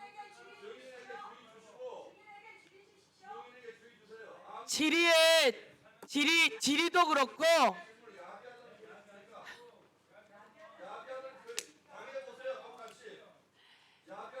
이화영 증인 야비하다는 말씀은 너무 나가신 것 같아요. 알겠습니다. 예. 네. 예. 미안하게 생각합니다. 네, 됐어요. 네. 네. 네, 의원님도 수위를 좀 조절하십시오. 예. 네. 알겠습니다. 네, 미안합니다. 예. 예, 이제 그만하세요. 자, 이제 정리했습니다. 다음. 그만해요 좀. 자, 국민의힘 김영동 의원 질의하세요. 김영동 의원 질의하세요. 참 누누이 말씀을 드리지만은 위원장님께서 회의를 오히려 불을 지르는 경향이 큽니다. 김영동 의원 질의하세요. 제 시간에 빼서 하는 거 아닙니까? 제 말씀을 질의를 하지 왜 위원장한테 자꾸 시간 안에 하는 말은 뭐 지적을 제가 하는 하죠? 거죠. 그게 내용에 맞습니까? 아까 위원장님은 국정감사 내용에 맞습니까? 그게? 질의하시니까 제가 따진 거 아닙니까? 간사답게 그럼 하세요. 간사가 얘기하면 간사도 잘못하면 간사가 경고합니다. 얘기하면 좀 귀담아 들어주시기 바랍니다. 간사도 잘못하면 경고합니다. PTM 몰로 줘보세요. 이원석 검찰총장입니다. 두 분 정용환 증인하고 이정현 증인에게 간단하게 오래 기다리셨으니까 한번 여쭤볼게요. 그 다음 PT. 이원석 전 검찰총장께서 이번 국정조사를 두고 이번 국정조사야말로 보복 표적, 기획 편파, 강압 수사라고 말했다. 법치주의와 사법 시스템을 무너뜨리게 될 것이다.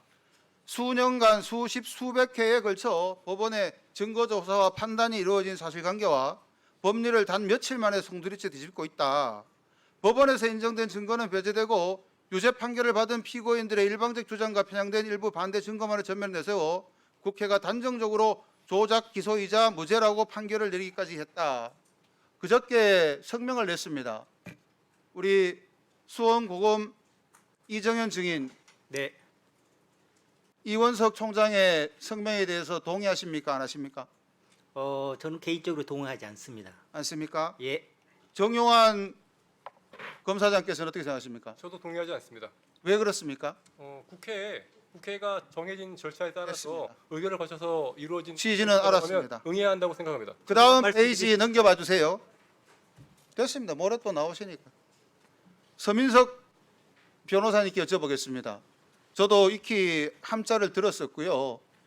글쎄요, 변호사 윤리 책을 배우는데 검사를 만날 수도 있죠. 그렇지 않습니까? 만날 수도 있고 한데 녹취가 정당하다는 얘기는 못 들어본 것 같습니다. 그리고 좀 전에 증인께서 저는 동의합니다. 애초에 이화영 증인을 케어를 굉장히 열심히 해주시려고 그랬어요. 저게 오마이뉴스에 나온 PT를 제가 몇 개 녹취된 부분만 읽어봐 드릴게요. 서민석 증인이 이렇게 말하십니다. 아마 이분 걱정은 자기가 심경을 변화했을 때, 다시 말해서 완전히 자폭하고 나는 죽는다로 가지 않고 갔을 때 민주당에서 이화영을 배신자로 찍히는 게 제일 괴로울 거예요. 출처 오마이뉴스 이런 말 하신 적 있죠? 넘겨봐 주세요. 통화 녹음에 나오는 얘기일 겁니다. 기억을 더 명확하게 해드릴게요. 왜 우리 증인께서 이화영 증인에 대해서 갈등을 했냐 하면은 케어에 대해서 변호인으로서 최선을 다하려고 그랬는데 이렇게까지 말씀하셨습니다. 나는 국정원 문건 나오기 전까지는 800만 달러는 다 무죄라고 생각했다. 이 말씀하신 적 있죠? 저렇게 말한 적 있습니다. 그러니까 국정원에서 문건을 보니까 처음에는 애초에 이화영이 무죄라고 생각했는데 빼도 박도 못하는구나 라고 심경을 박 검사한테 토로한 거 아닙니까? 그죠? 아닙니다. 그 다음 페이지 넘겨봐 주세요. 제 말 들으시겠습니까? 들어보세요. 일방적으로 말씀하실 거면 뭐하러 다 하고 질문하셨어요? 기회를 드릴게요. 네, 그러세요. 이제 박상현 검사가 이렇게 얘기합니다. 출처가 다 오마이뉴스예요. 우리 저 뭐 다른 데도 아니고. 저도 뭐 충분히 그럴 수 있을 것 같다. 일단 국정원 문건하고 회의록 보면 또 생각이 많아지실 거다. 그건 제3자 뇌물까지 거의 메이드 시켜버린다. 라고 말씀하니까 이게 5월 25일이거든요. 그 다음날 26일 날 이화영 증인을 접견하러 갈 그런 일자였죠. 그죠? 그 전날 지금 검사가 통화 오라고 해서 갔습니다. 그 전날 통화한 내용이잖아요. 그죠? 네. 아니 검사가 변호사 만나거나 변호사가 검사 만나는 거 절차 안에서 다 보장되는 거예요. 그게 통화했다 그래가지고 잘못됐다. 저는 그래 보지 않고 만났다고 해서 잘못됐다. 그것도 그렇지 않다고 봅니다. 그 사건 내용이 뭔지를 이 녹취를 통해서 알아야 되는 게 더 중요한 거 아니겠습니까? 다음 넘겨봐 주세요. 그때 우리 변호사께서 뭐라고 하시냐 하면은 알겠다. 저희한테 시간을 좀 달라. 내일 결정하라는 말씀은 하지 말라. 오히려 변호사님께서 야 이거 800만 진짜 갔네 라고 확인을 하신 후에 검사한테 박상영 수사 주인 검사한테 요청하는 내용이에요. 저는 그렇게 봤다는 말씀을 드립니다. 좀 생각을 정리하셔가지고 이따가 말씀을 해주시기 바랍니다. 지금 말씀드리면 안 됩니까? 제가 몇 개 질의하고 끝내려고 그래요. 넘겨봐 주세요. 제가 시간 드릴게요. 넘겨봐 주세요. 이게 아까 우리 어디 가셔버렸노?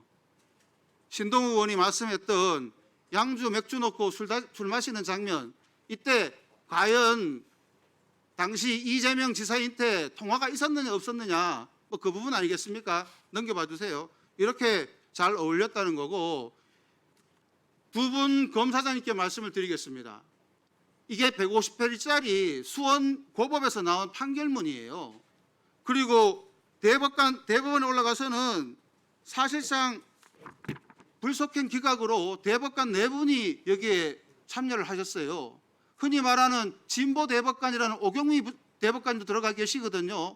여기에 판사님, 여기에 수사검사님 다 포함돼 가지고 이 판결문이 나왔는데 이 판결문을 존중하지 않는다라는 취지로 아까 들려서, 물론 이석원 전 총장의 발언에 대해서 부동의하셨지만은 잠깐만 시간 멈춰 주시고요. 아까 누가 계셨죠? 김영남 부장님 좀 나와 보십시오.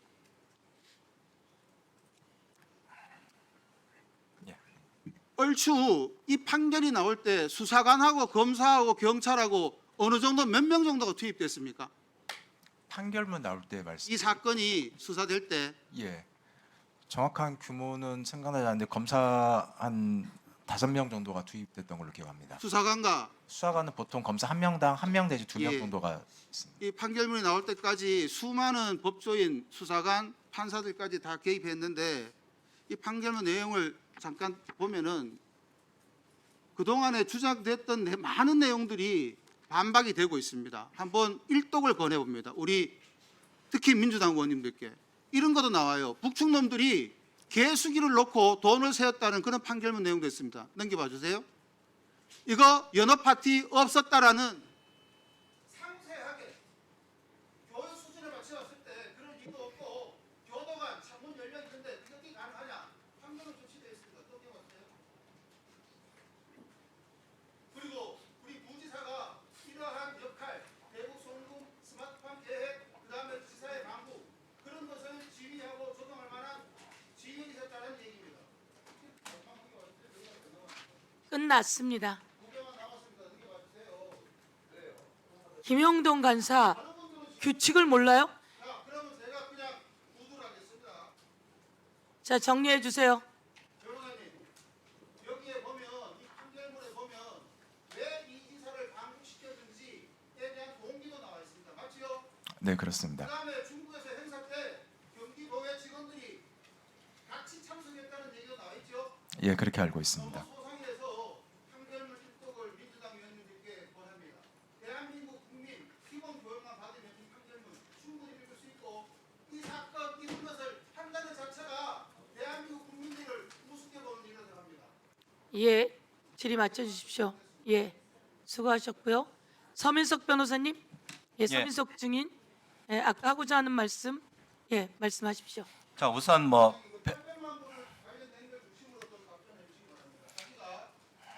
말씀하세요. 800만 원 송금에 대한 문건을 보고 마음을 바꿨다는 게 저희 주장 아닙니까? 그죠? 그거를 반박하실 수 있으면 바로 자, 800만 달러에 대해서는 처음부터 무죄라고 생각했었고 지금도 무죄라고 생각합니다. 다만 저 때는 국정원에서 여러 가지 그 조사한 그 문건들이 나올 거라고 기대했는데 달랑 우리한테 그 이화영 부지사가 무슨 스마트팜을 약속했는데 뭐 못 줘가지고 북한에서 뭐 비난을 했다라는 거 하나가 나왔어요. 그래서 처음보다는 약간 나빠졌구나 그런 얘기였죠. 그리고 그런데 국정원에서 나중에 보니 주가 부양을 위한 것이었다라는 문건도 있었고 또 국정원에서 내놓지 않은 문건들도 있었다라는 사실을 알게 되었거든요. 그래서 저 때는 일부 좀 우리한테 불리한 얘기가 나왔구나. 나는 그날도 그 다음 날도 계속 무죄 변론을 하고 있었어요. 그 다음 시간 달라는 얘기는요. 저는 일단 이 부지사가 어떤 입장을 가지고 있을지를 확인해야 되지 않습니까? 이 부지사가 뭐 다 얘기할 수도 있고 얘기를 안 할 수도 있고 뭐 어떤 게 진실이라고 얘기할 수도 있고 어떤 게 거짓이라고 얘기할 수도 있고 그러니 이 부지사를 만나서 상의를 해야 되고 또 가족도 만나서 얘기를 들어봐야 되는 상황이니 내일 둘이 만나갖고 바로 결정하게는 하지 말아달라라는 말을 한 거고요. 배신이라는 것은 이 부지사님이 심정을 제가 추측해서 말씀드리는 과정인 거죠. 만약에 허위 진술을 해갖고 이득을 얻었을 때와 그 다음에 또 어떤 진술을 해서 불이익을 받았을 때 이분의 입장은 이러이러할 것이다라는 것을 설명하는 거죠. 그런 입장이기 때문에 나는 이 부지사의 말을 들어봐야 된다라는 말을 하고 있는 겁니다. 예, 잘하셨습니다.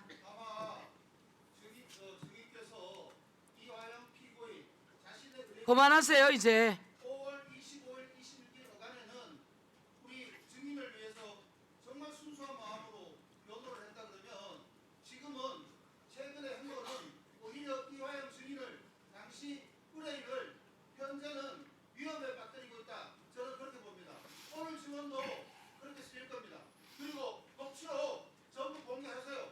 그럼 왜 공개 안 해가지고 이렇게 구술로 여기 나와가지고 서민석 증인으로 왜 그걸 풀었습니까? 자, 녹취록이 그렇게 궁금한가요? 이미 검찰청에 다 네. 제출했고요. 국정조사 특위위원에게 드렸습니다. 네. 전문. 녹취록이 나오니까 깜짝 놀란 거예요.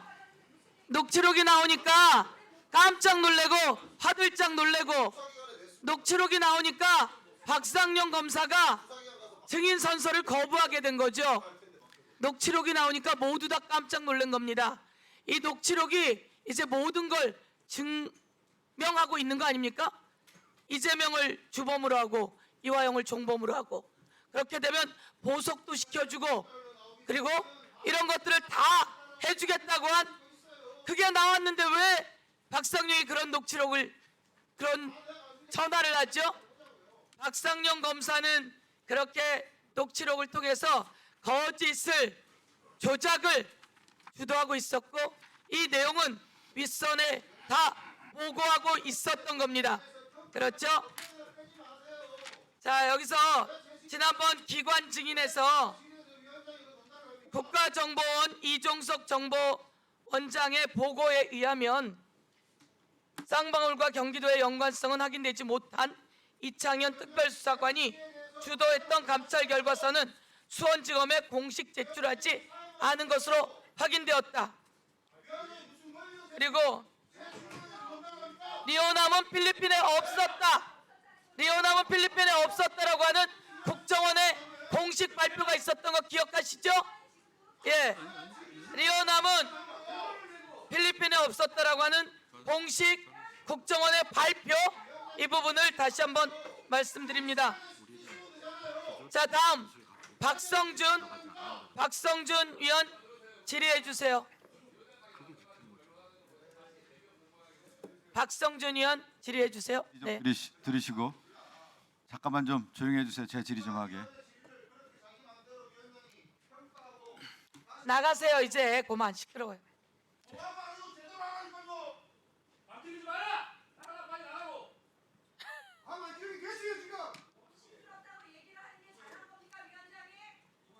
나가면서 계속 이야기하는 게 그러면 질의 좀 합시다. 질의 좀 합시다. 그만하세요. 자, 아니 나가면서 제 질의 좀 합시다. 나가냐고요. 제 질의 좀 합시다. 제 질의 좀 합시다. 나가면서 소리 지르지 말고 그냥 제 질의 좀 합시다. 자, 제 질의 좀 합시다. 질의하세요. 뭐라고 해야 되나요? 뭐라고 해야 되나? 막이라고 해야 되나요? 뭐라고 해야 되나요? 가림막. 비공개? 가림막. 그 계신 국가정보원 주재관님 나와 계시죠? 잠시 후에 제가 질의 아직 안 해요. 좀 질의 마이크 미리 세팅 좀 해달라고 좀 준비 좀 해주시고요. 그 가림막에 김영수 증인도 좀 준비 좀 해주십시오. 예, 시간이 될지 모르겠는데 좀 해보겠습니다. 먼저 제가 노은채 전 국정원 기조실장께 질의 좀 할게요. 네. 제가 준비한 영상이 있는데 영상을 먼저 보도록 하겠습니다.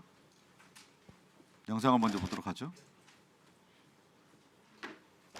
민간기업 쌍방울의 불법 대북 송금 사건이 문재인 정권 차원의 대북 뇌물 상납 공작으로 번져가고 있습니다. 문재인 청와대와 국정원의 주선 혹은 방조 없이 우리 민간기업 쌍방울과 민간단체 아태협이 북한 공작 총책 김영철에게 뇌물을 상납하는 일이 가능합니까?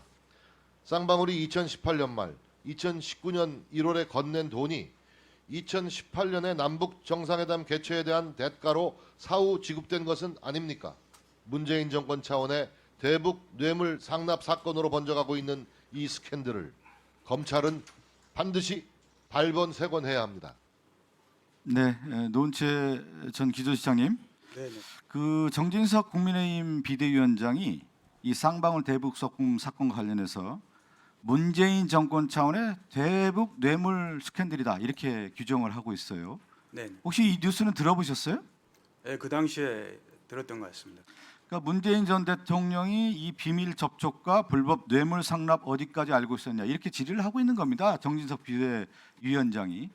그러니까 그 당시 국민의힘 쪽에서는 이 사건을 전 정권 차원의 북한에게 돈을 준 이 사건을 규정을 하고 있는 것이죠. 노은채 전 기조실장님은 이 쌍방울 사건 있을 때 대북 송금 사건 있을 때 2019년 무슨 일을 하고 있었습니까? 제가 북한 정보 수집국장을 하고 있었습니다. 북한 정보 수집국장은 어떤 일을 하는지 간단히 설명할 수 있나요? 대북 정보 수집하는 게 주 목적입니다. 네.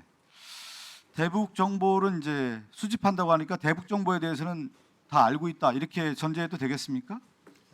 대부분을 다 제가 총괄했던 거로 총괄했습니다. 네, 이제 이화영 전 부지사 재판 기록을 보면 2018년 당시 국정원은 김정은의 최측근 외교안보 책사인 김성애의 속마음을 듣기 위해 안부수를 활용했다 이렇게 나와 있거든요. 네. 이게 무슨입니까? 안부수를 활용했다라는 게? 이 부분에 대해서 사업이기 때문에 구체적으로 말씀드릴 수 없는데 일단 김성애가 그 당시에 국정원 입장에서는 굉장히 중요한 대상이었습니다. 그러면 김성애를 접촉할 수 있는, 가까이 할 수 있는 안부수가 우리 입장에서는 굉장히 유가치한 인물이었습니다. 그러니까 활용 가치가 김성애와 연결하기 위해서는 안부수가 필요했다 이 얘기 네, 아니겠습니까? 그렇습니다. 이 근데 부분에 그 일을 하다가 안부수가 갑자기 그 일에 있어서 중도 탈락합니까? 이런 김성애와 관련된 일에 있어서의 연결고리, 그러니까 링크 역할을 했다고 좀 볼 수가 있는 건데 네, 왜 탈락을 하게 되는 거죠? 그 당시에 안부수와 쌍방울이 북한의 대북 사업을 활용해서 주가를 조작한다는 정보가 여러 경로로에서 입수가 됐습니다. 그러다 보니까 국정원 입장에서는 나중에 무리이야기할 소지도 있고 그렇기 때문에 정보로서 활용 가치는 있지만 나중에 문제가 될 수 있다는 그런 부분 때문에 저희들은 단절을 했던 겁니다. 이 부분은 제가 직접 지시해서 조치했던 겁니다. 단절을 했다. 네, 그렇습니다. 기조시점 얘기로는 대북 관계에서 안부수 역할이 매우 중요한데 대북 정보를 해보니까 안부수가 대북 사업 문제로 쌍방울과 더불어서 주가 조작의 목적으로 북한의 대북 사업을 이용한 거 아니겠느냐라고 하는 첩보가 정보가 들어왔다는 거죠. 예, 그렇습니다. 여러 경로로 들어와 있었습니다. 근데 지금 보면 아까 그 정진석 비대위원장이 2022년 11월에 이 얘기를 분명히 하잖아요. 이 사건은 북한의 문재인 정부와 연결돼 있는 사건이라고 규정을 하지 않습니까? 이 부분에 대해서는 어떤 생각을 갖고 계세요? 그 당시에 예. 위원님, 잠시만요. 예, 그 가림막에 있는 분이 얘기해 주실래요? 말씀해 주세요. 담당가니까 제가 더 잘하니까 제가 답변 드려도 되겠습니까? 답변해 주시고요. 그 담당관은 어떤 일을 했는지부터 해서 좀 설명해 주시 바랍니다. 제가 그 안부수 씨의 협조를 받아서 그 일을 직접 했던 담당관이고 2019년 2월 1일자 비밀 보고서를 작성한 그 담당관입니다. 네. 그리고 위원님께서 질의하신 그 부분은 전혀 관련이 없고 순수하게 그 국정원의 고유의 업무 측면에서 안부수 씨의 협조를 얻고 그렇게 접근을 했던 그 사안입니다. 그래서 다시 말씀드리면 정진석 당시 비대위원장님의 그 말씀은 사실과 완전히 배치된다는 말씀을 드리겠습니다. 네. 그러니까 지금 그 주재관님 말씀 들어보면 국정원에서 조사했을 때 이것이 쌍방울의 대북 사업을 이용해서 주가 조작이라고 하는 것이 명확하게 드러났다는 거 아니에요? 그렇죠? 네, 그렇습니다. 예. 그 제 보고서에도 나와 있지만 1월 24일 날 주가가 82% 뛴 사실이 있고요. 그 시기에 이제 1월 중순에 쌍방울과 북한의 박명철 쪽에 접촉이 있었고 또 이제 당시 그 김영기 전 통일부 차관이 영입이 되는 그런 대북 소스가 이제 언론에 이제 보도가 됩니다. 그러면서 주가가 많이 뛰었습니다. 사실 이건 알겠습니다. 인위적인 부양으로 봐야 됩니다. 그러니까 뭐냐면요. 우리 기조시장님 제가 연결고리를 좀 하나 말씀드릴게요. 국정원에 2022년 7월 달에 검찰 수사관 이창현이라는 사람이 감찰을 합니다. 감찰 기획 보고서를 내는데 쌍방울과 경기도는 상관관계가 없다라고 하는 거예요.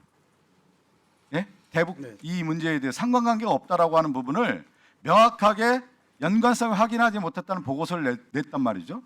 근데 지금 정진석은 뭐냐면 이 구도를 그린 거예요. 이 쌍방울 대북 송금 사건은 문재인 정권의 이 상납이라고 하는 부분을 정치적 규정을 하고 여기에 대해서 정치적 전선을 쳤는데 실질적으로 국정원에서는 조사를 해보니까 경기도와 쌍방울은 이미 없었다라고 하는 게 이미 확인이 되는 가장 결정적인 자료가 나온 거예요. 근데 이게 어떻게 넘어가냐? 2023년으로 넘어가면서 실질적으로 국정원이 개입해요. 그러니까 유도윤이라고 하는 검사가 다시 파견이 돼서 수원지검과 연결이 된다. 이건 제가 2차적으로 질문을 할 텐데 그러니까 실질적으로 이 내용에 대한 주가 조작에 대한 부분이 수원지검에서도 이 모든 내용을 알고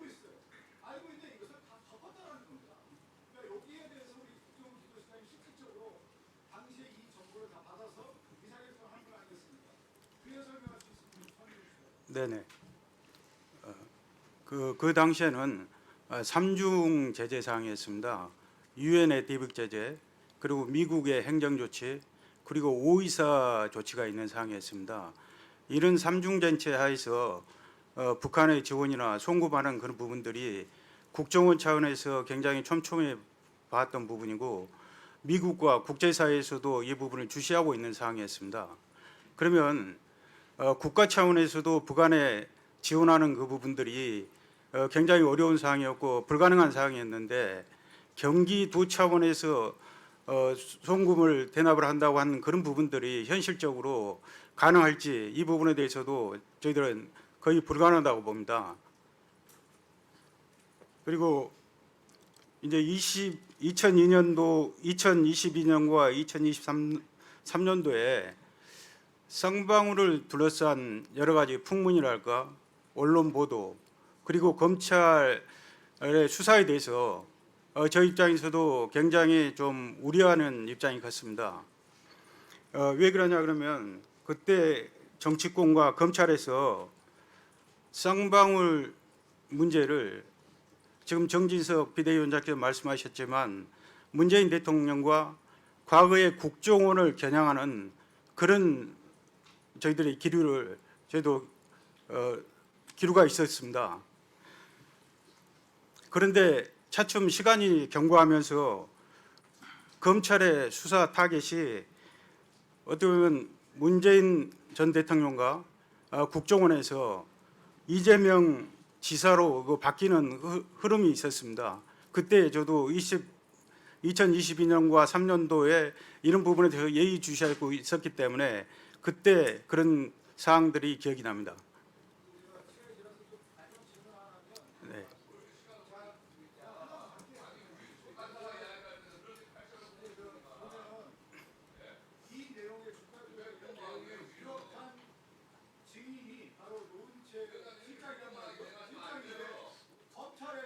아까 다 해줬어요. 다 했어요. 김영종 간사. 아니 없었습니다. 검찰의 참고인이나 법원의 증인으로 나선 적이 없습니다. 제가 그 당시에는 북한 정보 수집을 총괄하는 부서장이었기 때문에 안부수에 대한 그런 부분이나 이 부분에 대해서 누구보다 정통한 그런 사람이었는데 그 당시에 저를 뭐 참고인이나 법원의 증인으로 부르지 않아서 그 당시에는 저도 상당히 의아한 사항이었습니다.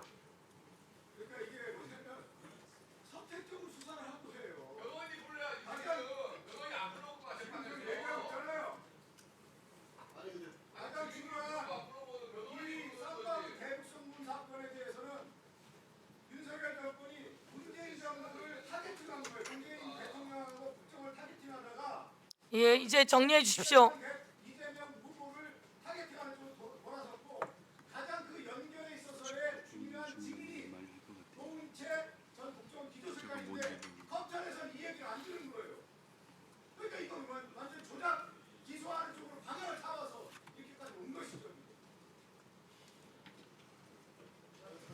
예, 수고하셨습니다. 예. 네.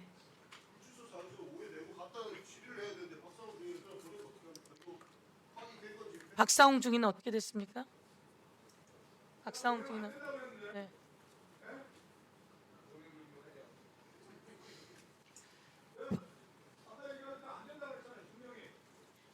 박상홍 증인이 지금 이유서를 내고 이석한 상황인데요.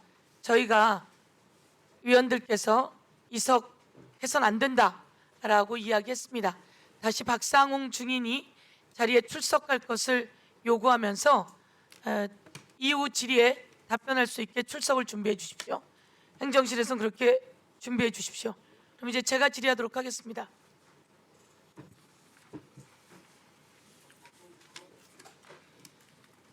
예, 우선 국정원 이종석 국정원장의 기관 보고를 한번 여러분에게 보여드리도록 하겠습니다. 국정원이 자체 기관 보고를 저희들에게 했습니다. 임의 제출과 압수수색 과정에서 쌍방울 대북 송금 사건을 균형 있는 시각으로 바라볼 수 있는 국정원 내부 여타 자료들은 누락되었고, 특히 감찰부서가 수원지검의 긴밀한 창구 역할을 하면서도 정작 쌍방울과 경기도의 연관성은 확인하지 못한 이창현 특별수사관이 주도했던 감찰 결과서는 수원지검에 공식 제출하지 않은 것으로 확인되었습니다. 이렇게 이야기했습니다. 오늘 이 자리를 빌어서 여러 증인이 나왔고, 쌍방울 관계자, 그리고 수원지검 관계자, 변호인, 많은 분들이 나왔습니다. 국가정보원 기관장께서 특별하게 보고를 했습니다. 이창현이라고 하는 특별수사관은 2022년 윤석열이 대통령 되자마자 7월에 이 특별수사를 합니다. 이거는 윤석열 정부의 지시에 의해서 특별수사관이 감찰을 한 겁니다. 감찰을 했더니 쌍방울과 경기도는 아무 관계가 없다라고 하는 자료가 다수 나왔음에도 불구하고 이것을 공식적으로 제출하지 않았습니다. 국정원이 제출하지 않은 겁니다. 그리고 수원지검은 이것을 수사에 적용하지 않은 겁니다. 국정원과 수원지검이 같이 한 몸이 되어서 이 모든 것을 누락시킨 겁니다. 다음 장 보여주세요. 여기서 아까 박용철 증인에 대한 진술에 대해서 정리하겠습니다. 이정성 국가정보원 원장은 2019년 7월 20일부터 24일 리오남은 필리핀이 아닌 제3국에 체류했다. 이렇게 정보를 제공했습니다. 첩보가 아닌 정보입니다. 2019년 7월 24일부터 26일까지 리오남 실명 여권을 사용해 이동했다. 그리고 7월 26일에는 제3국에 체류했다. 수원지검이 얘기하는 리오남은 7월 24일부터 27일까지 있었다고 했습니다. 그런데 그 기간에 제3국에 체류한 내용이 나온 겁니다. 이거는 국가정보기관에서 나온 정보입니다. 리오남은 필리핀에 없었습니다. 그럼에도 불구하고 진술밖에 없는, 아무 내용도 없는, 아무 증거도 없는 것을 가지고 리오남이 필리핀에 있었다라고 수사를 조작한 겁니다.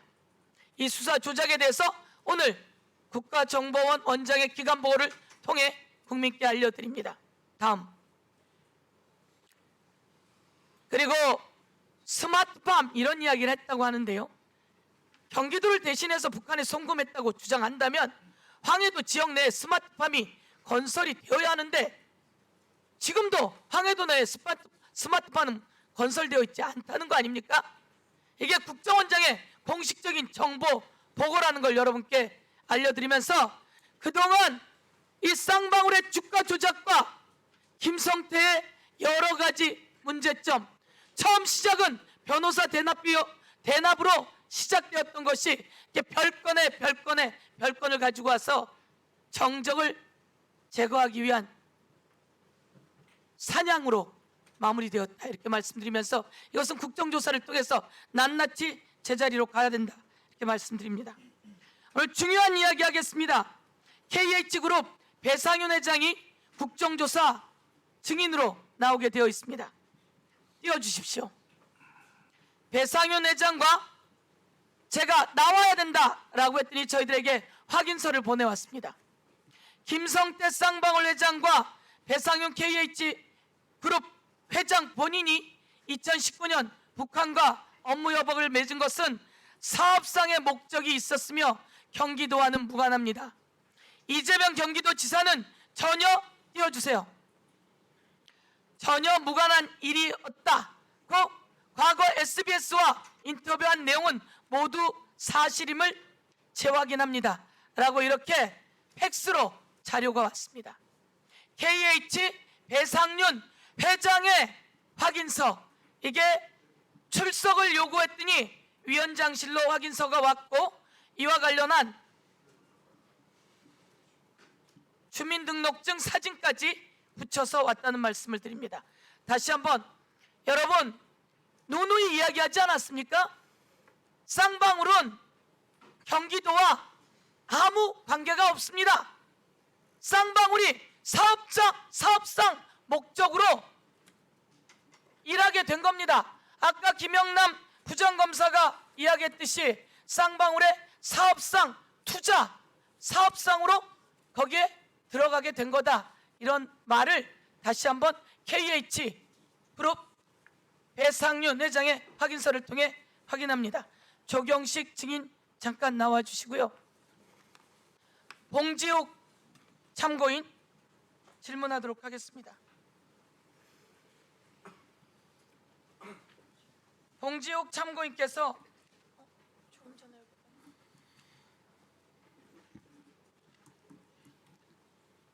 봉지욱 참고인도 마이크를 좀 가져다 주세요. 네, 잠깐 저기 나와 지금 멈춰 주시고 예, 나와 계시는군요. 봉지욱 참고인께서 리오남이 북경과 보스토크에서 활동을 재개하고 있다던데 봉지욱 기자가 알고 있는 내용 있으십니까?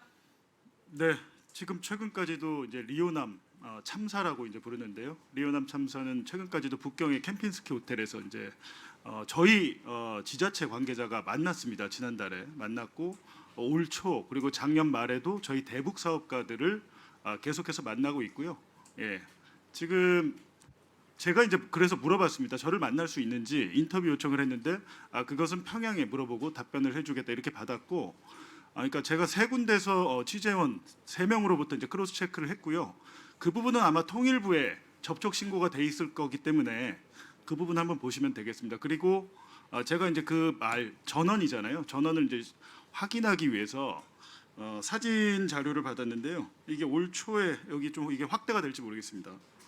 올 초에 이제 리오남 참사의 모습입니다. 실제 모습이고, 모습이고요.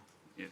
그리고 관련해서 녹음 파일도 있는데 녹음 파일을 재생하게 되면 취재원이 지금 노출이 돼서 그건 재생하지 않겠습니다. 예. 그러니까 결론은 뭐였냐면요. 필리핀에 가지 않았고 그때 당시 내가 필리핀에 가서 그 돈을 받았다면 나는 지금 이 자리에 없다. 북한에선 그렇게 개인 착복을 할 수 없습니다. 800만 달러 중에 700만 달러는 모두 송명철 조선아태 부실장이 영수증을 써줬는데 100만 달러는 영수증이 없죠. 그 비는 100만 달러를 리오남이 받았다고 검찰이 만든 걸로 저는 생각을 합니다. 예, 감사합니다. 네. 제가 남북 정상회담을 위해서 북에 13박 14일을 머무른 사람입니다. 보도 분야 남측 준비 대표로 있었습니다. 북과 협상을 합니다. 생중계를 위해서 KBS에서 생중계 차량을 가지고 올라가겠다고 합니다. 그래서 북한에다 허락을 요청합니다. 그러면서 이 차량을 거기다 두고 올 테니 이것은 그때 KBS 기자들과 다 이야기된 겁니다. 올 테니 생중계 차량을 갖고 와서 생중계하게 해달라고. 그래서 우리가 북쪽에 가서 확인하고 와달라고 조선통신 사장에게 이야기합니다. 조선통신 사장이 북에 가서 확인하고 와서 하는 말이 생중계 허용하겠습니다. 그러나 그런 생중계 차량은 돈도 비싸고 저희들은 가질 수 없습니다. 다시 가져 내려가십시오. 라고 해서 KBS가 그 차량을 가지고 갔다가 가져 내려온 적이 있습니다. 다시 한번 이 말씀을 드리면서 지금 말씀은 리오남은 필리핀에 있지도 않았으며 그런 돈을 받은 적도 없고 그런 돈을 받았다면 지금 그 자리에 있을 수도 없다. 이런 말씀을 들었다는 말씀이신 거죠? 정치 수용소에 갔을 것이다라는 것이고요. 그리고 이제 예. 아까 이 말씀을 제가 좀 드려야 될 것 같아서 아까 이상희 의원께서 2020년 5월에 최백은 TV에 이재명 경기도지사가 나가서 발언한 것을 재생을 하시면서 특별한 협력 이게 쌍방울 아니겠느냐 이런 취지로 말씀하셨는데 대북 송금은 2019년 1월부터 2020년 1월까지 한 5차례에 걸쳐서 할부로 돈이 건너갔다는 게 지금 검찰의 공소 사실이고 2020년 1월부터는 쌍방울과 북한의 연락은 완전히 끊겼습니다. 근데 그 영상은 2020년 5월 28일자 영상인데 제가 파악하기로는 당시의 경기도는 여러 루트로 이재명 도지사의 방북을 추진한 건 사실인데 그게 뭐 잘못된 건 아니죠. 근데 2020년 한 6, 7월경에 방북 초청장이 남북경제협력연구소 김한신 대표한테 리오남이 보냈던 걸로 저는 그렇게 들었습니다. 그러니까 그 말은 뭐냐면 특별한 협력이라는 것은 여러 루트로 방북 추진을 했었고 실제로 초청장이 2020년 중반경 6월경에 왔다는 겁니다. 네, 수고하셨습니다. 대북 사업을 가장 많이 한 경기도지사는 김문수입니다. 그리고 대북 사업을 가장 많이 한 사람 중에 또 한 명이 남경필입니다. 경기도지사. 이 말씀을 드리면서 마지막으로 우리 조경식 증인 같은 경우에 박상용